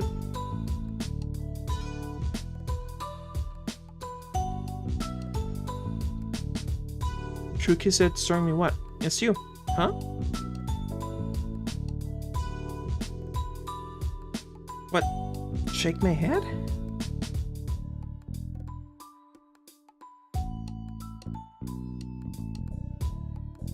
Cope couldn't help but grin at that. Feeling self-conscious, you glanced at the ground and felt a blush burning across your face. When you turned to look back, you saw that Ko was smiling apologetically. He wasn't trying to be mean about Akena. You accepted it. Ko smiled, pleased at you. Honestly, there weren't many people. During this spell, you realized there wasn't no denying that you two had been around each other for a long time.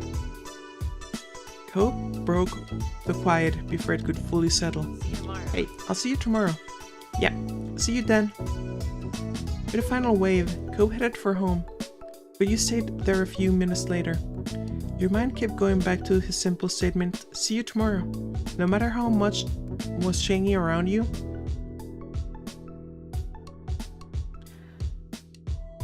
there were some things in your life that always seemed to remain true. The hills felt warm to you that night. Before you knew it, you were getting comfortable under the covers in your room.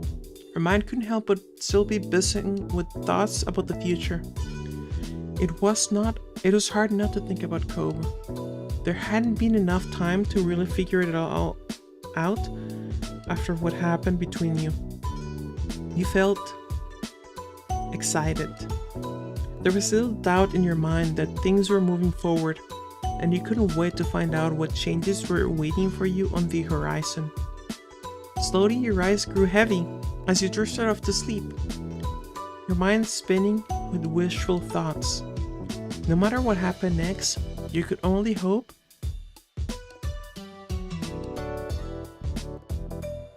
that you would make the most of it. You were ensnared in a dream when a noise from the outside world jostled you. Your eyes snapped open. This has happened, you just tried to forget it. The light clatter continued. Know that you were more alert, you could distinguish it as a tapping sound. You stubbornly kept your eyes pressed shut. The light clatter continued. Each beat was like being poked. You couldn't ignore it. You lifted your head from the pillow and looked for the source. Not much work was needed to bust it out. It was from the window. With that, you knew exactly what it was. From the color of the light filtering into your room, it was too early for anyone to be awake, including the sun. It had barely hauled itself over the horizon. But that didn't stop some people, it seemed. You sat up in bed and opened the window wide. Cool air, not yet warmed by the day, tickled your face as it pushed into your room. And just as you'd expected, there was your neighbor crouching on your windowsill. He was fully dressed, though not for school. He was wearing a wetsuit and a shy smile. Corey. Hi, Corey. You stared back, blinking. So technically, we won't be back to school for a few hours. His voice was delicate, yet deliberate. Each word, a careful explanation. Classes haven't actually started yet, so do you want to hit the beach with me one more time this summer? You're so cute. His smile widened affectionately. You rushed to get changed into something suitable, while Cope climbed back down to ground level. Your limbs, still half asleep, struggled somewhat as you attempted to coordinate them into a swimsuit. But you got there in the end. Soon, you were tiptoeing out of your front door, clutching a towel. Cope was already there to greet you. Your eyes met. Cope's gaze darted to your destination and back to you. You checked the door was closed, gave him a thumbs up, and the two of you leapt into action. Wordlessly, you began to run down the familiar path ahead, Cope beside you. The thrill of your illicit outing made you want to laugh. Not that you dared it. If anyone in your family looked out and saw you, then your summer would be back to being over. One glance at Cope told you that he was exactly the same, holding back snickers for fear of being hurt and caught. The towel streamed out from under your arm, like a cape. You were running so fast downhill that simply keeping your balance and not tumbling down was a real threat. It just wasn't enough of one to make you slower your pace. For every step you took, the beach was a little closer, and the day a little brighter. What lay ahead for you would arrive, and you were happy to meet it. Alright, you guys. In between.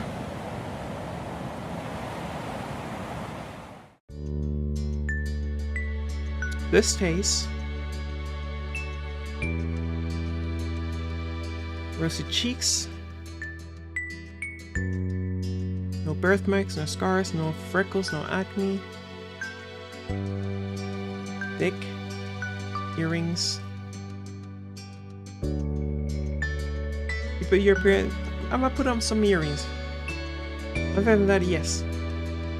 Clothing times, bracelets, watches, necklaces, dresses, torso. Yep. Jewels, pattern, plain. No headscarf. Short nails, nail color, black, pink, purple, blue, green, yellow, orange, or red. Red or black? I'm gonna go with black. Nose ring, yes. 2, 4, 4. Done. Save. Direct and love.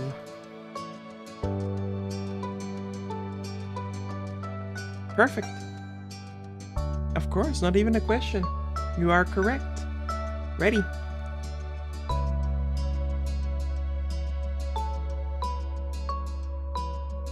Relax could be good. I'm gonna give it direct. Now, Cope customization. Both. Like now she's got Cope and now she doesn't feel the need to be blunt about it.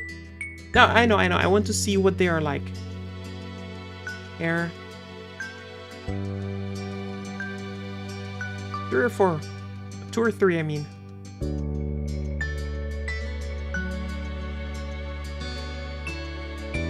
3? Okay. Glasses. 1, 2, or 3.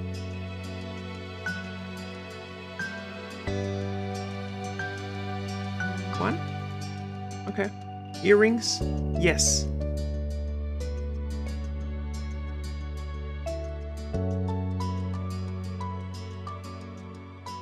I imagine 2 are helix piercings. So I'm gonna go with 2. Shirt. You're in activation. 1, 2, or 3.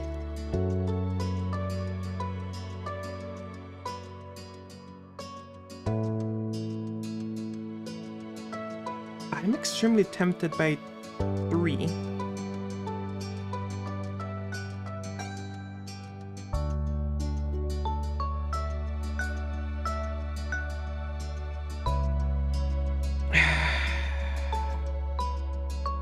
Left wrist. You want 1? I'm fine with 1. V-neck. For the left wrist, I'm gonna go with this one for the left wrist. Necklace.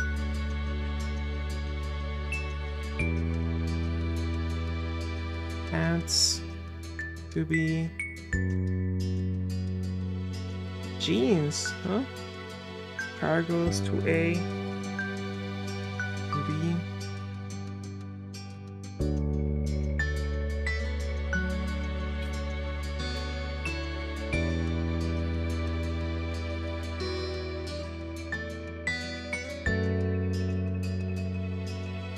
There we go. PJs. Oh, keeping that one. In that one. PJs, no glasses.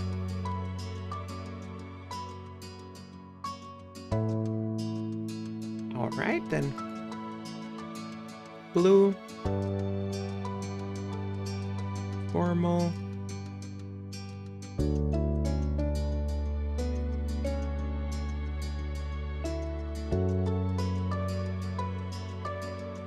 Hey, Tricky. We're customizing him.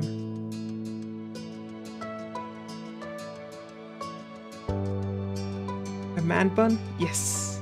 Yes. Why would you massacre him so? It's okay, he likes it. So warm. Studious, sporty. So essentially the same as before. Since you're romantically interested in Kobe, you're old enough to start being physically affectionate and more seriously. You can choose what initiate level he has throughout this step. Making sure the player experiences what they want is more important in our life, but always putting your choice first can potentially make a relationship feel one-sided. So we added some flexibility in how it works out. Low initiative means that Kobe will occasionally ask you to touch the MC. And in these situations, there will always be an opportunity to say yes or no. You will simply ignore and kiss the MC as a greeting or in an emotional moment. Every piece of physical interaction will be either initiated or approved by the player before it happens. Middle initiative means there will be those certain times when Kobe requests to touch the MC, many chances to initiate affection on your own, and also he will pretty regularly give affection automatically. One example will be giving the MC a kiss because he's happy or emotional or something else. And in other situations, you can choose not to make it the first move in order to give Kobe the space to be the one to act afterwards. Overall, the love interest can get romantic, but the player's agency will take priority. High initiative includes everything middle does, but also means that the player agency will reduce to a degree in favor of having Kobe give physical affection even more frequently and with less prompting. Instead of the immediate affection giving situations being led by choice menu for you to decide on, someone will instead be replaced by Kobe acting automatically. This level is only recommended if you are very comfortable with physical affection and would prefer to simply see it happen rather than always holding your reins on it. However, this level is mostly relevant if Kobe ends up as your official boyfriend at some point. Situations where high level initiative makes a difference tend to come up with scenes that are exclusive to being in a relationship. The parts that are also included in the middle initiative should be seen whether you're dating or not. Once you pick your level, it can be changed. It comes at the beginning of every story situation. I hope you enjoy whichever initiative option you decide on. Picking high. The start of class ended the relaxed, free days of summer. It didn't take long for you to get back into the swing of the school year routine. Schedules and homework became the new normal. Derek wasn't around nearly as much. With school and after-school activities, there weren't many opportunities for him to take the trip out to your neighborhood. Sometimes you'd hear that he was up at a training camp or something like that, but you weren't always sure what he was up to. You still kept in touch. Come on, he's a friend. The Jeremy kid did disappear that summer, and no one ever heard from him again. Where he went or what he might be up to was a mystery. You saw more of Miranda around. Since you hung out with her on her birthday, she had opened up to you. The two of you talked regularly. She was the same towards Kobe. She wants to be part of the OT3. She wants us. After a while, the three of you developed a real friendship together. More summers came and went, like the waves on the shore coming in and out. In your second year of high school, someone new started to visit Sunset Bird. A sunny girl named Terry Brooke. She was a friend Cobb made due to them both being ocean obsessed. Terry was more than glad to befriend you too. Someone close to Cobb had to be a good company, she felt. You were pleased to get along with her as well. Funnily enough, Terry was also extremely tied with Miranda. She had known for even longer than Cobb. The four of you were able to create a small friend circle. As for your home life, the McClass also had developments. Changing laws and public perception countrywide made it possible for your moms to openly wear their wedding rings without question. Though they had a wedding years ago, it was only recently that the union was officially recognized everywhere in the US. That was a good day, to say the least. Elizabeth came into her own and stopped being quite as irritable. She no longer worried about perceived childishness as she grew up for real. She didn't even mind being called Lizzie again. Although most people used Liz, she eventually graduated high school and moved out to attend college in another state.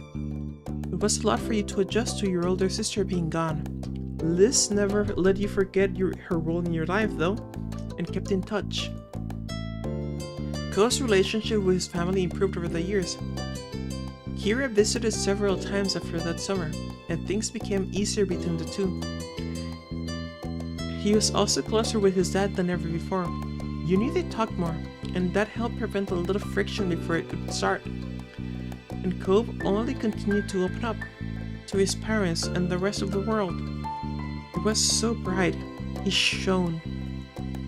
He would willingly join conversations, make jokes, and put in an effort not to use overly blunt phrasing.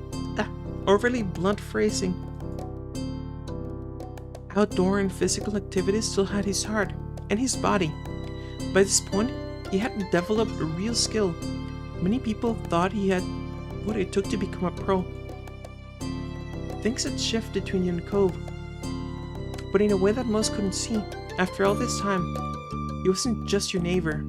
He wasn't only your friend, or even a guy you were interested in. You were in love with him. You loved Cobb. You knew that for certain. There was no one else you had those feelings for. It was strange to look back on it all. The future faded into your present, and then it was simply the past. Even the most fundamental parts of your life couldn't last forever. You felt that the most pointedly the day you inevitably graduated high school. It was over, and you'd not be going back ever again. From now on, what came next was your choice. You would be directing your own life. That was where you were currently, the summer after school had ended. The first summer of true freedom. What used to be a reprieve from the typical was now going to be your first step into adulthood. And I'm gonna save here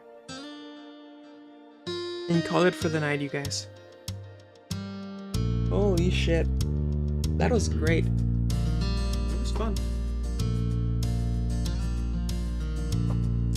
Okay, guys. Thank you for coming. Thank you for watching. Leave a like, subscribe, and yes.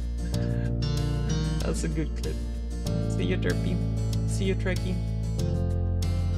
Take care. Have a good day, and I'll see you probably on Friday. Okay? Maybe Thursday, but not before. I'm gonna take a few days of break while work happens. Then I'll be back Thursday or Friday. Take care, you guys. Have a good night, and I'll see you soon. Okay? Bye.